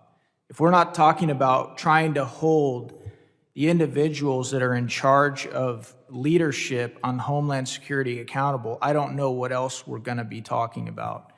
I wish you gentlemen were here yesterday. Some of my colleagues on the other side were trying to undermine how effective walls and barriers are. It's sad. I spent a lot of time, my life in the military, and I work, in special forces. So I understand security. I understand security systems. We talked about overlapping deterrence. We talked about using trained personnel, technology, barriers, intelligence, all of these things together, overlapping deterrence and security systems to secure whatever you want to secure. And it's sad to me that my colleagues on the other side of the aisle can't even acknowledge that barriers, whether it's around their house, their schools, these complexes, whatever it is, are effective. Mr. Jones, I want to ask you about that, sir, because I know you understand security a lot better than the average individual. Do you find individuals that isolate barriers and walls and say they're archaic and ineffective, do you find those individuals serious when it comes to actual security? I think they don't understand what's taking place. In South Texas, for example, you can be inside a stash house in a matter of seconds. So it's not about an electronic wall for detection. It's about how fast can you get a law enforcement personnel there. Yeah. Now, when you go to Arizona, for example, you've got a lot of space there. You still have the challenge, though, where we are in 2024, or 2023, where we are today, it's not about the detection issue. It's about how you get law enforcement able to respond before they're picked up or inside these stash houses. That's the core fundamental problem. And these overlapping deterrents help give our law enforcement officials time to respond. Is that correct? It's correct. It Mr. helps. Waltz, would you agree with that? Absolutely, yes. Okay, great. Mr. Jones, you were talking about classifying cartels as terrorist organizations. I've heard that argument before. I understand, why that argument's being made. But I want to ask you something, sir. Did you watch the videos of the U.S. pulling out of Afghanistan? Yes, sir, I did. Did you watch the people hanging from planes? Yes, sir, I did. Mr. Walsh, did you watch that? Yes, and I also witnessed my brother coming back in a body bag from the war in Afghanistan. Thank you, sir. One of my biggest concerns when we start talking about that stuff, sir, is it would be the same leadership that was executing that fight against the cartels, and that concerns me. I really don't, quite honestly, I don't trust them to do that job, and that's one of the biggest issues that I have. And I also want to hear your thoughts, sir, because I know you've done this for a long time, how that would affect some of the asylum claims. Sure. First, we have to understand that the issue right now that we have with these cartels is it's about authorities. I don't look to go to war using our military in Mexico. We have proven in the past, working with the Marines, working with SAMAR, driving intelligence-led operations, but what we didn't do was network theory. We leveraged a law enforcement model, and it was too slow. And what does it do? It goes after the bosses. Just out of time, for time's sake, sir, so you're talking more about using intelligence. Absolutely, okay. But we will You're not talking about... We will have to use overt action at times. Look, they've got surface-to-air missiles over the Sierras. You're not flying over there without getting shot down. Thank you, sir. My last question, the Federation for America Immigration Reform Fair recently calculated the cost of illegal immigration to be $150.7 billion to Americans. Do you know how much a border wall would cost to build? Anybody on the panel have any idea, roughly? The same group says about $22 billion. Mr. Jones, do you think that would be a good investment? I think right now, beyond anything regarding money being spent by this committee or any others to the protection of this country, you have to look at the totality of these cartels in providing the authorities we need. That is our real issue right now. Thank you, sir. Mr. Chairman, I ask for unanimous consent to enter this article into record. Thank you. I yield back. Without objection, the article's entered. I now recognize Ms. Green. Chairman, thank you to all the witnesses on our panel for coming today and testifying. I want to start with Mr. Vitiello real quick. Sir, you and I were talking about similar things. You called it a security system. I was talking about overlapping deterrents. Either way, it's really the same thing, right? It's just multiple overlapping deterrents that work in conjunction to create the most security possible for whatever institution we're talking about, whether it's a country, a prison, a school, right? I agree with you. And how long were you in the Border Patrol, sir? Was it 33 years? I wore the uniform for 33 years, and I was in ICE for almost the last year I was in government. And you were a chief, is that correct, Mr. Vitiello? I was a chief in 2 locations on our northern border, and then the Rio Grande Valley in Texas, and then I was chief at headquarters for a time. Sir, knowing what you know about border security, what does it make you think when you sit in this chamber and you hear individuals attacking one part of that security system or one of those deterrents, like the wall?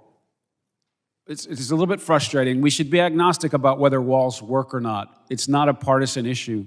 Walls work. Everybody that's been in the Border Patrol for more than 5 minutes recognizes it's easier to control a territory on the border when you have infrastructure that goes along with it. And not just wall. We talked about the comprehensive nature of it. And I was thinking through this just a couple of minutes ago. We often talk in this chamber and others in this building about comprehensive immigration reform. Let's talk about comprehensive border security, which talks about our foreign relations overseas, which talks about what Mexico and Canada can do for us to help secure our border. Let's talk about what the state and locals can do and what communities can be active and talk about. And then you have to have physical infrastructure if you want to be successful, especially in the urban areas. Thank you, sir.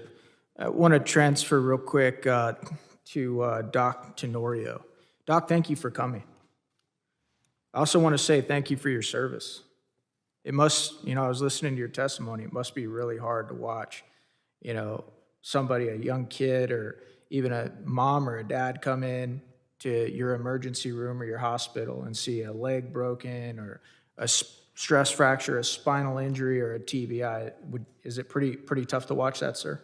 Yes, it is, and thank you for the comment. Yeah. Yes, sir. Doc, I wanted to ask you, because I noticed you're getting teared up. I can tell that, witnessing these injuries really affect you. But I did want to know, Doc, have you ever seen an American who's overdosed on fentanyl? Have you ever had to treat one of those? I have not had to treat one of those as of today, no. How about any of your colleagues? Any of your colleagues ever have to treat anybody that's overdosed on fentanyl? Yes, they have. I haven't spoken to them about the specifics and what the experience is like, though. Okay. Doc, do you know how many Americans every day, or I should say every year, are dying of fentanyl in the U.S.? No, I do not.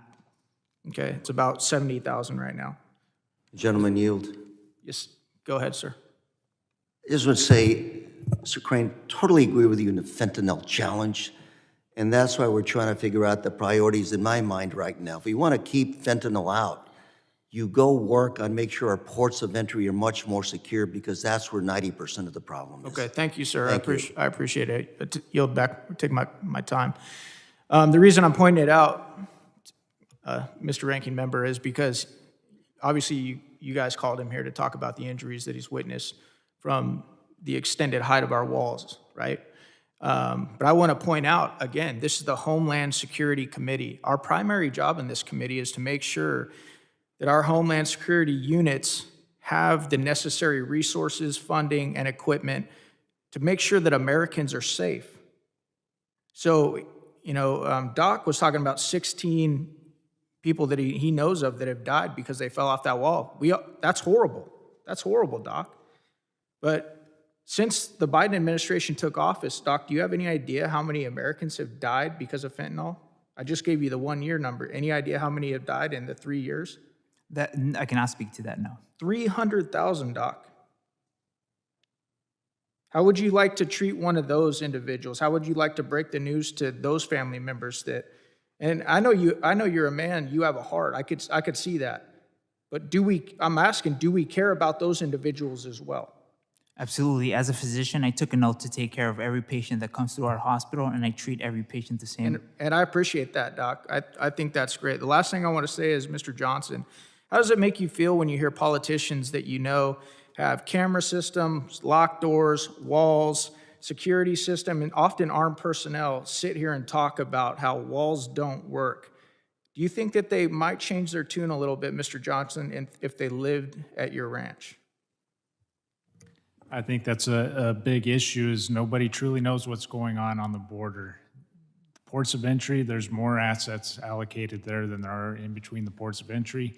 I know that from a professional career as a Border Patrol agent versus my point of view as a stakeholder now. And I would like to take this time the opportunity to invite any member of this committee to come down to my ranch, and I will show you firsthand what we are dealing with. Thank you, Mr. Johnson. I yield back. The gentlewoman yields, and with respect to her request, I feel compelled to state that the state's actions, the state is not here today to speak on their behalf.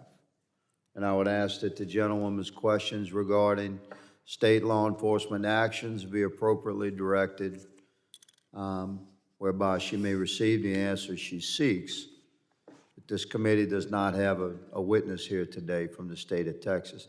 The chair recognizes the gentleman from Arizona, Mr. Crane, for questioning for 5 minutes. Thank you, Mr. Chairman. Today in this committee hearing, I've heard that walls will not stop the immigration crisis that we see today. I've heard that walls also will not stop a drone. I've also heard that people are tunneling under walls, and let's not forget the ladders that people are using to climb over the walls. I want to remind this committee that this committee is called the Homeland Security Committee. It is not called the Homeland Wall Construction Committee. Why do I point this out? Because real security, whether at your house or on the southern border or in a prison or at a military base overseas, has always been and will always be protected by overlapping deterrents. I'll say it again. Real Homeland Security is supported by overlapping deterrents. Now, a wall is simply just one of those deterrents that overlaps and works in conjunction with well-trained agents, technology, intelligence, and more. Why? Because you can't just say that one security element is going to keep you safe in any of those environments that I pointed out. It's kind of like saying, I'm not going to use a lock on my front door because it's antiquated and people can go through the window, they can climb the backyard. It would be the same to say I'm going to use a lock on my front door, I'm going to use an alarm system, and I'm also going to use a camera system. That's overlapping deterrence at your own home. And any professional that came in and gave you a site security assessment on your home would advise you to use overlapping deterrence. And I think it's sad that we're still talking about very rudimentary, basic, simplistic, common knowledge security measures when we know what we're trying to protect. We're trying to protect our citizens, our constituents from all over the country who vote different ways, who think different things, but we know that they're being harmed by everything that we've been discussing in this chamber for months. They're harmed by the fentanyl. They're harmed by the MS-13 gang members. They're harmed by sex trafficking and everything that comes over that southern border. And I'll acknowledge again, we all know that there are people that come over that southern border who just want a taste of the American dream and to work hard and to raise a family. We can all acknowledge that. But if we're ever going to get serious about security, we have to quit pointing out that a wall isn't by itself security. We all know that. Real security is always, always, always contingent on whether you have overlapping security elements, and every Border Patrol agent will tell you that. I want to turn now to Mr. Jeffries. Mr. Jeffries, in your professional opinion, just because something is antiquated like a lock or a wall, do you believe that we should discard it in trying to secure what we want to protect? With respect to your question, Congressman, I believe that we should look at all opportunities that are out there without giving a definitive answer for my position as a contracting agent. Thank you. What about you, Ms. Cooper? It's been my privilege to support the U.S. Border Patrol for the last 5 years. And in my role, one of my chief responsibilities has been working with each sector to identify their full suite of gaps and requirements. Those come in the form of a dozen different master capabilities, including some of the things you mentioned, additional communications capability, but I should say requirements that ultimately lead to solutions such as additional communications capability, additional technology, additional roadways, partnerships, and in certain contexts, barriers, intelligence and information sharing. Right.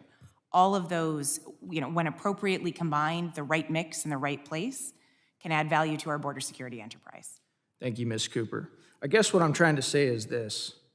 This situation at our southern border will not change until my colleagues on the other side and even those of us on this side, start implementing overlapping deterrents at our southern border, just like we would at our own homes. Thank you so much, Mr. Chairman. I yield back. I thank the gentlelady. Now we're going to get into our first of our freshmen. I yield 5 minutes to Mr. Crane for his testimony. Thank you, Congressman Gosar, for hosting this today and bringing some experts together, and also a bunch of folks so we can get more educated and active on this very important topic. It is an honor to be here today. I definitely don't consider myself an expert on critical minerals. That being said, I do recognize it's important. And to me, I'm going to be honest with you guys, this seems like one more example of self-sabotage in this country. It really does. And sometimes I don't know if it's intentional or we're just so foolish that we can't figure it out. And it's hard sometimes. In my district, which is Arizona's 2nd congressional district, we have several very important mines. We have Resolution Copper, Freeport, McNamara, Ivanhoe, Santa Cruz, which I just toured a couple weeks ago down in Casa Grande.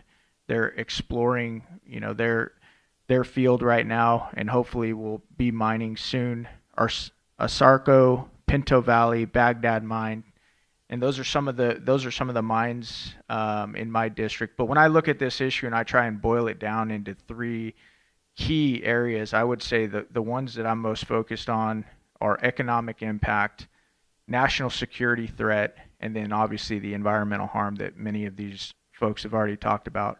The economic impact, obviously we've sent a lot of our jobs overseas. Many of these mining towns have become ghost towns because of, in my opinion, our foolishness.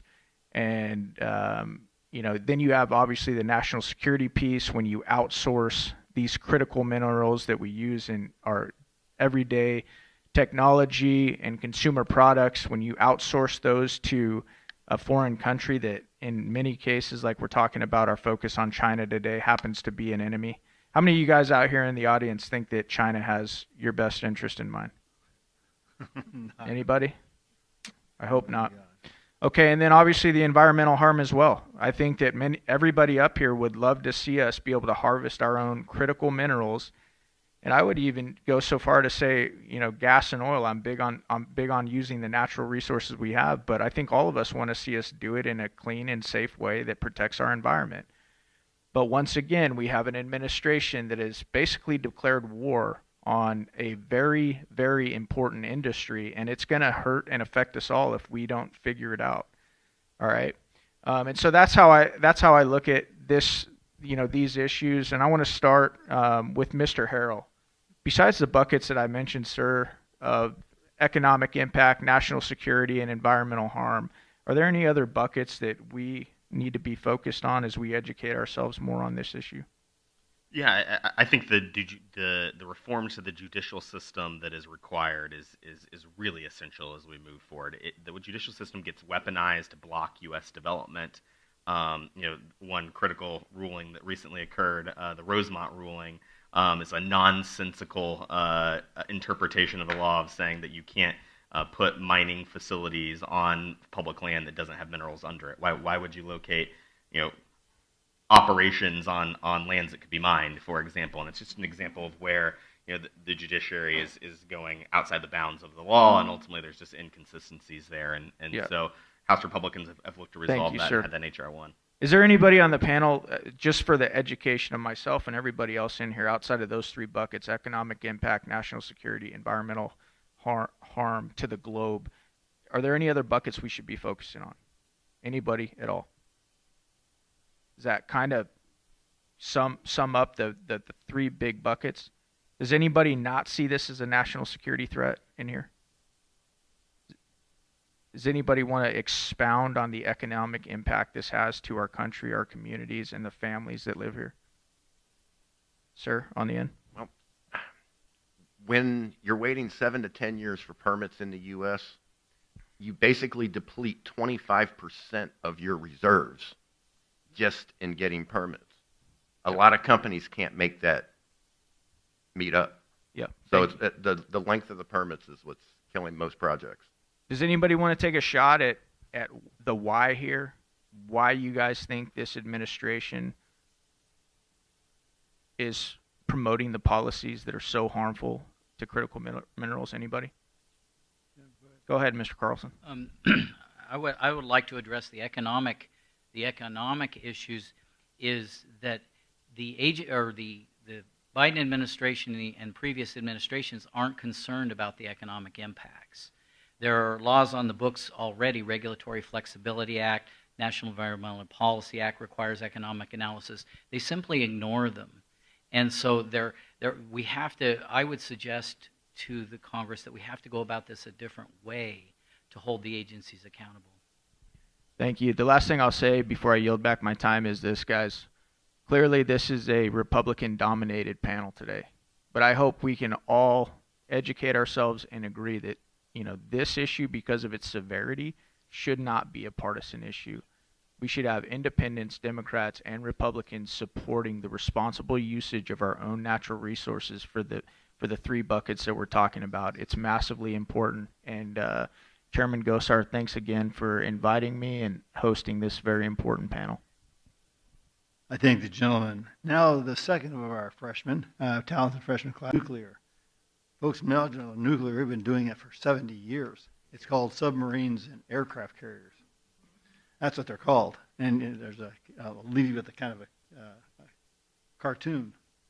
The wife tells her husband, she goes, turn on the power. He goes, okay, Mama. And he goes back there and he flips the switch and there's a nuclear sub in the back.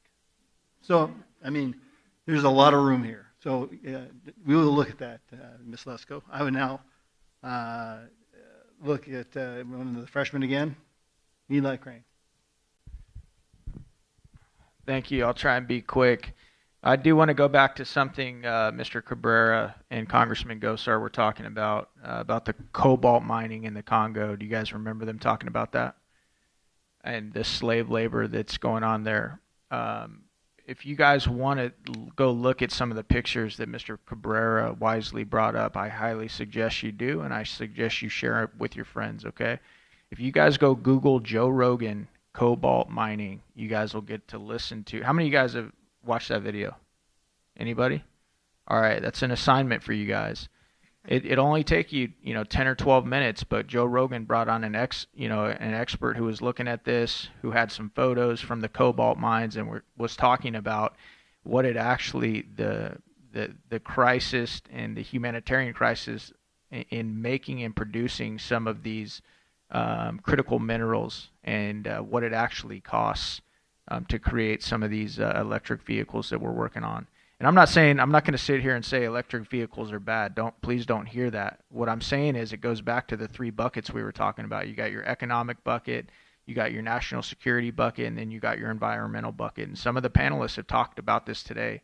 As Americans, we love to be, we're a consumer-driven culture. We love to be able to go into Walmart or any store and just buy these products cheaply, but I think it's often not until we actually see what the cost is, see how people are affected, that we start to maybe wise up and make some wiser consumer choices. So please go watch that video if you haven't.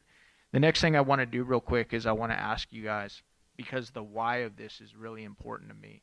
I said I'm not an expert in critical minerals, but I have served my country in the military for many years. I did 5 combat deployments. I love this country. I love the people here. And the only reason I ran for Congress is because I got so tired of seeing the foolishness and the self-destruction that I was talking about earlier. How many of you guys, by a show of hands, think that this administration, when you look at many of the things going on, what we're talking about today, the mining, the natural resources, us not using it but being perfectly fine, outsourcing it and buying it from other countries that are often enemies of ours. Do you guys think that by show of hands, how many of you guys think the causation of that is foolishness? How many, by show of hands, how many of you think it's environmentally driven? It's an environmental conscious decision. That's why this administration is making these types of choices. Okay, we got a couple. That's fair. All right. What about corruption? Anybody? Whoa. All right. How about self-sabotage? Okay. No, I'm glad, because I think it's important that we understand and we look at the cause and what what you guys are actually seeing, because those of you, and I think that it's a mixed bucket. I think that there's many of those things that I listed off that are the causation of what I consider to be very foolish, self-destructive policies. But the bottom line is, until we the people get loud and make sure our representatives on every side of the aisle know that this is a problem, they'll just keep coming up there to Washington, D.C., to the state Capitol House, and they'll continue to vote the same way, and this will never change. And guys, I'm going to tell you, that is the byproduct of having a government that's of, by, and for the people. When the people of the country are checked out, when they're complacent, when we're not educated, this is the very type of thing that you see, and nobody's held accountable. And it's up to us as citizens to hold our representatives and our elected officials accountable for this. So thank you guys for showing up. Thank you guys for getting educated, and please, go watch that video with Joe Rogan. I yield back my time. So I'm not the only one who gives assignments. We're going to go to the next freshman that's very talented. Gentleman from Arizona, Mr. Crane, for 5 minutes for question. Thank you, Mr. Chairman. Thank you to everybody who came to testify before this committee today. Wow. No wonder we are in this spot. If y'all don't get it, if y'all just get a chance to go watch this entire hearing, for all of you Americans out there that are wondering why we have this just complete invasion at our southern border, this hearing will give you a really good idea of why. The amount of gaslighting and misdirection that I've heard in this chamber today could choke the average American with complete frustration. It's really not chaotic. It's really not a big problem. The numbers are down. We've seen the slides. We've seen the graphs and the charts of that. It's really our Second Amendment that's causing this problem. The right that we have to keep and bear arms. That's really the problem. The other problem is, obviously, walls are hurting people. Walls don't work. They're archaic. People are falling off them, getting hurt. It's unbelievable to me. It's sad, Mr. Bensman, because I've been following you for a while, and I know that this is a big issue to you. You've been following it for a long time, haven't you, sir? I listen to my colleagues, and, it's interesting because I never hear them talk about the genesis of this whole thing. Mr. Bensman, did you hear President Biden during his campaign talk about, did you hear some of the quotes that he said about people coming to this country? And basically telling people, hey, if you want to come here and you're fleeing oppression, you can come. Did you hear that?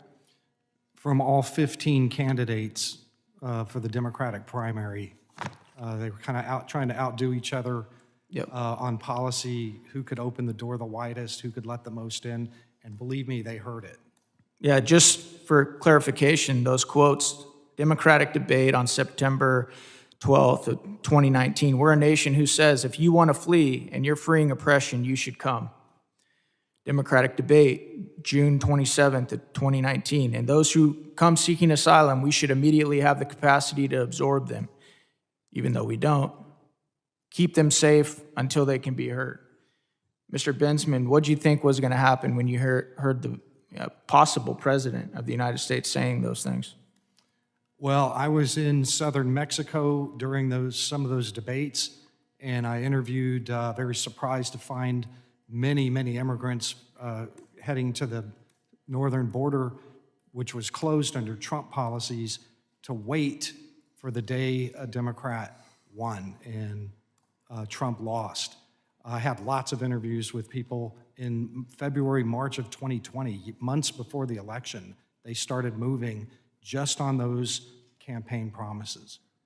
Mr. Ramirez, you were probably out tending to your cattle or showing some hunter around your ranch, but did you happen to hear those comments from candidate Biden at the time? Yes, sir. Did you think your life was about to get a little bit more difficult? I didn't know it was going to happen in the volume that it did. What do you think when you sit in this chamber and you hear my colleagues on the other side who don't ascribe any credit to those words and what a presidential candidate was saying? I don't know what I'd say. What I'm here to say is that ranchers, people that try to feed this country, are being impacted in a very serious way. And we are being impacted because we are not securing the border. Ms. Tambunga, did I pronounce that correctly? Bunga? Tambunga. Tambunga. Thank you for coming here today, and I'm very sorry for your loss. Thank you. I did hear you say that our government has let you down. Is that correct, ma'am? That's correct. Can you expand on that a little bit? How has this government let you down? Failing to see the problem. I'm going to say something, and I'm going to say this one thing to every person up there right now. I have been in this room twice now, and it is offensive as an American citizen, as a person of the people, to see you up here constantly bickering, going back and forth. I have given you a problem. What happened to my family is a problem. What is happening to Mr. Ramirez is a problem. And I feel like now I'm a mother here without a child to scold, but here I am scolding you because I'm disappointed in your work, your lack of efforts to work together. Here is the problem we're presenting. Fix it. Put your egos and your pride aside and fix it. Thank you. I yield back. The gentleman yields. Gentlewoman from Georgia. I apologize. The gentlewoman from Texas, Ms. Jackson Lee, is recognized. We're now going to go to Mr. Crane for 5 minutes. Thank you, Mr. Chairman, for allowing me to join the dais today. Thank you, everyone who's shown up here as witnesses, and I also want to especially thank the families, the Gold Star families that are here today. I want to agree with a couple of my colleagues that have spoke already on this topic, Congressman Mills and Congressman Waltz, who have talked about this argument on the other side of the aisle that's complete garbage, that this administration had no choice because they were basically just tracking with what the administration prior had been leading up to. And I also want to double tap on some of the things that they said, because clearly this administration did not continue the policies of the previous administration when it came to our border, energy, economics, and so many other things. So I want to debunk and fact check that false claim right now, because that's exactly what it is. I also want to acknowledge that this administration did not listen to the leaders on the ground, the generals that were recommending against their plan. Many of the witnesses have testified so far that that's one of the main mistakes we've made in previous wars, where people in suits back in Washington do not listen to commanders on the ground. I also want to acknowledge that we left behind $7 billion in equipment and gear, 40,000 vehicles, 300,000 weapons, all comms equipment. And this is the thing that scares me the most as somebody who served in the SEAL teams. Nearly all night vision equipment. And anybody who's ever done special operations in modern warfare knows how dangerous this is going to be to the next group of Americans or next group of allies that goes in there to deal with some unfriendly individuals. All biometric equipment, which is now being used to hunt down our allies. I cannot even believe that when I read that report, I was like, oh my God, even for this administration, that's appalling.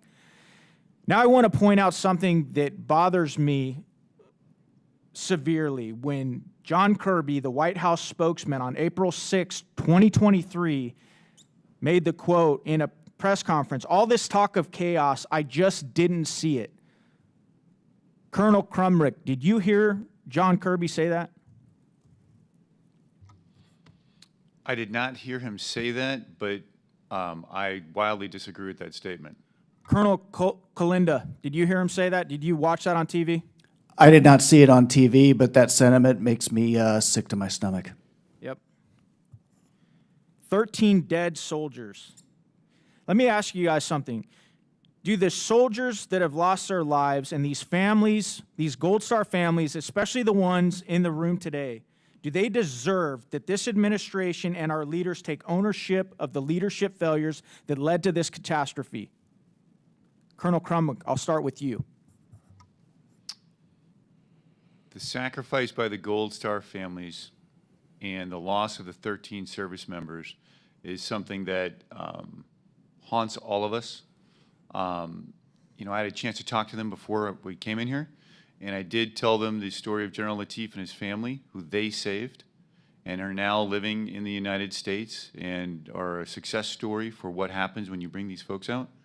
But their loss is something that I'll never accept. Thank you. That is not what I asked you, sir. I asked you if they deserve that our leaders who were in charge of this debacle take ownership. Absolutely. How about you, Colonel Colinda? In terms of ownership, there's both accepting responsibility for decisions and also determining cause for why these disasters, this particular disaster happened, and why they keep happening. And that's where I'd like to see the accountability. Sergeant Major, do these families and these Marines and these soldiers deserve that leadership take accountability? Sir, I have a son and a daughter. If something were to happen to them in this same regard, I would want answers, absolutely. Mr. Chairman, I've got 2 more questions. I'll make them quick. To the families sitting behind you that are still clearly mourning, by a nod of your head, yes or no, do you feel like this administration has taken ownership and accountability? Yes or no? I didn't think so. Neither do the American people. The last thing I want to ask you, gentlemen, is this. Colonel Crumwick, are you worried about this current chain of commands that is responsible for this disaster? Are you worried about them being able to be successful in the war that we are now careening towards in Ukraine? Are you worried about their ability to be successful in that war? Because we've talked a lot today about avoiding past mistakes. We've seen what they're capable of. Are you guys concerned about it? I am concerned about the administration's ability to do it. I am not concerned about the military leaders that we have because they're the finest cut of the American fabric. Thank you, sir. What about you, Colonel Colinder?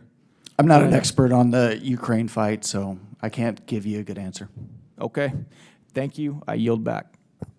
For 5 minutes. Thank you, Mr. Chairman. Thank you guys for coming here today. Mr. Ballard, thank you for your service. My family and I also saw the movie. Pretty tough movie to watch. Mr. Ballard, are you aware that this week marks the 22nd anniversary of 9/11 attacks? Yes, I do. Looking back at that event, sir, you come to the same conclusion that I do, that it almost seems as if we haven't learned a thing in this country? I do. Isn't it true, sir, that some of these trafficking networks that the cartels operate, they don't just traffic little kids, but they also will traffic individuals on the terror watch list into the country? Absolutely. We know that to be true. Yeah, the last numbers I was looking at showed that within the last couple of years, 241 have been encountered. And that doesn't include the gotaways, does it, sir? That's absolutely right. Muhammad Atta himself staged in Mexicali, Mexico, and crossed into the United States that way. Do you think it's possible that of the estimated 1.5 million gotaways that any of the individuals on that watch list or that might be on the terror watch list might conduct another attack like we saw on 9/11? Absolutely. Thank you. Ms. Canto, thank you so much for being here today. I wanted to tell you personally, thank you so much for your courage, your dedication to your family, and to the Border Patrol. And I want to say something, ma'am. I've been in this, I'm a freshman here in Congress. I've only been here for 8 months, but rarely do I see a witness that has the courage to actually confront a member of Congress and tell him what's what. So thank you for doing that today. It really bothers me when I see all the politics going on, and I know you've seen it today, haven't you, ma'am? I know you've seen today why we're in this situation where our kids are dying of fentanyl. We have members on the terror watch list coming through our southern border, and our country is, quite frankly, being overrun. You know, it's sad because when you, no offense to the witness from the other side, but clearly they brought this witness in to talk about policies of the past. They didn't bring him in here to talk about what's going on today, did they? Mr. Ballard, did you notice that as well? I did notice that. Why do you think that is, sir? It seems to me a bit of a distraction. Not that we shouldn't talk about family separation, but we're here to talk about this problem right now, right before us. And it's devastating. And I think some of this might have been used as a distraction to not get these bigger points across. Yeah, well, on that note of family separation, do you think it's a little ironic that there's only a focus on family separation under the last administration? I do, because there's a point that hasn't been made about that. How come these families, look, I believe some of those families absolutely were separated wrongfully, but however, if the parents aren't coming back to get those kids, how do you know that they weren't fake families that were separated? I mean, we know there's cases where they were real families. I'm not saying there's not, but we don't know the number. How many are fake families and those kids might have been rescued? We have to ask that question. I don't have the answer, but at least let's talk about it. Yeah, and Mr. Gallant, on that same train of thought, it's interesting to me that you just make the assumption that because the sponsors aren't answering the phone, that you guys don't believe that these 85,000 kids are really missing.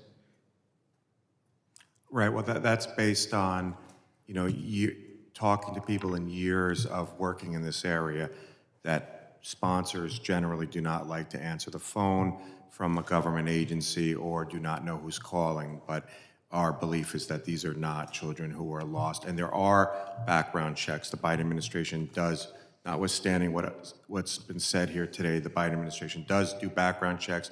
If there have been shortcuts taken at any point, those need to be fixed, and I believe that the agency is looking into that. Obviously, Thank we you. don't want to give. I take back my time. Thank you, sir. My colleague from New York, before he left the room, he made a couple claims. He said, can the Biden administration hire more immigration judges? Can they print more money to hire more Border Patrol agents? He was clearly trying to take responsibility off of this administration. And then he said, it's because Republicans have no interest in actually solving the problems, which is ironic. And then he actually brought up something that he constantly talks about where the vast majority of the weapons that the cartels are using is coming from. Mr. Chairman, I have a question for you. Has my colleague from New York ever presented the data to this committee to back up this claim? I'm so the sorry, rest of us can see it? I was having a conversation, a sidebar. I missed the question. Okay. Well, I'd like to know if he's ever, if my colleague from New York has ever. I think you can ask him, presented data. but we can check. Okay. But I don't know the question. So. Thank you, Mr. Chairman. I yield back my time. Gentlemen, you'll recognize Mr. Crane for 5 minutes questions. Thank you, Mr. Chairman. Thank you to everybody on the panel for showing up today. I want to start my comments with pointing out that Ranking Member Thompson, in his opening remarks, stated that this isn't a serious oversight hearing. It's just another dog and pony show. The focus and title of this hearing is the financial cost of the Mayorkas open border. Let's start with you, Mr. Lyons. Are the financial costs that Arizona citizens are having to cover serious to you? 100% every day. Can you expound on that a little bit, sir? Well, we've taken resources that could have been deployed elsewhere and put them towards border security. First and foremost, our border security task force, but then additionally down to from the state down into the counties, additional tools for their toolbox that they would be able to use in conjunction with Border Patrol after Border Patrol has had some of their tools removed. Mr. Borelli, same question to you. Are the costs that New Yorkers are facing, are they serious? Yes, they're the equivalent of up to 15% of our budget if the numbers play out the way they're expected to. Are there members and citizens that you know of that are asking you, do you hear the chit-chat, the talk, why isn't Congress doing anything about this? Do you hear that when you're at home, sir? I certainly do. Okay, so it is serious, right? Correct. So when you hear the ranking member on the other side say, this isn't serious, this is just a dog and pony show, is there any wonder to anybody in this chamber why we can't solve this problem? They don't even think this is serious. I don't know whether I'm the dog or the pony, but it is very serious to New Yorkers. You know, I'd like to also point out that, you know, Mayor Adams didn't seem to think this was serious either for a long time, did he? No, and a part of me is very thankful that he has evolved and seen the light on a lot of the spending on this issue. Me too. That's what happens sometimes when you face a lot of pain because of your own decisions and your own ideology. And I'm hoping the rest of my Democratic colleagues will wake up and realize it. I'm hoping this doesn't have to come to their state or their city or the district that they represent before they wake up. Because it is serious. It's costing the American people and our taxpayers a ton of money. And we're not even talking about all the kids that have died of fentanyl or all the lives and families that have been ruined that way, are we? That's not what we're talking about today, is it? No, sir. We're not talking about the crime, the MS-13 gang members that come in, destroy families and communities. We're not talking about that today. No, sir. There are costs, and my colleagues continue to talk about how many hearings that we've had on these subjects, and the sad thing is we have to continue to have these hearings because they don't get it. We keep saying it because they don't get it, and we keep saying it because we represent American citizens who are like, what is going on? Now they're seeing videos of illegal immigrants jumping on trains, and they know where they're coming, and they're terrified.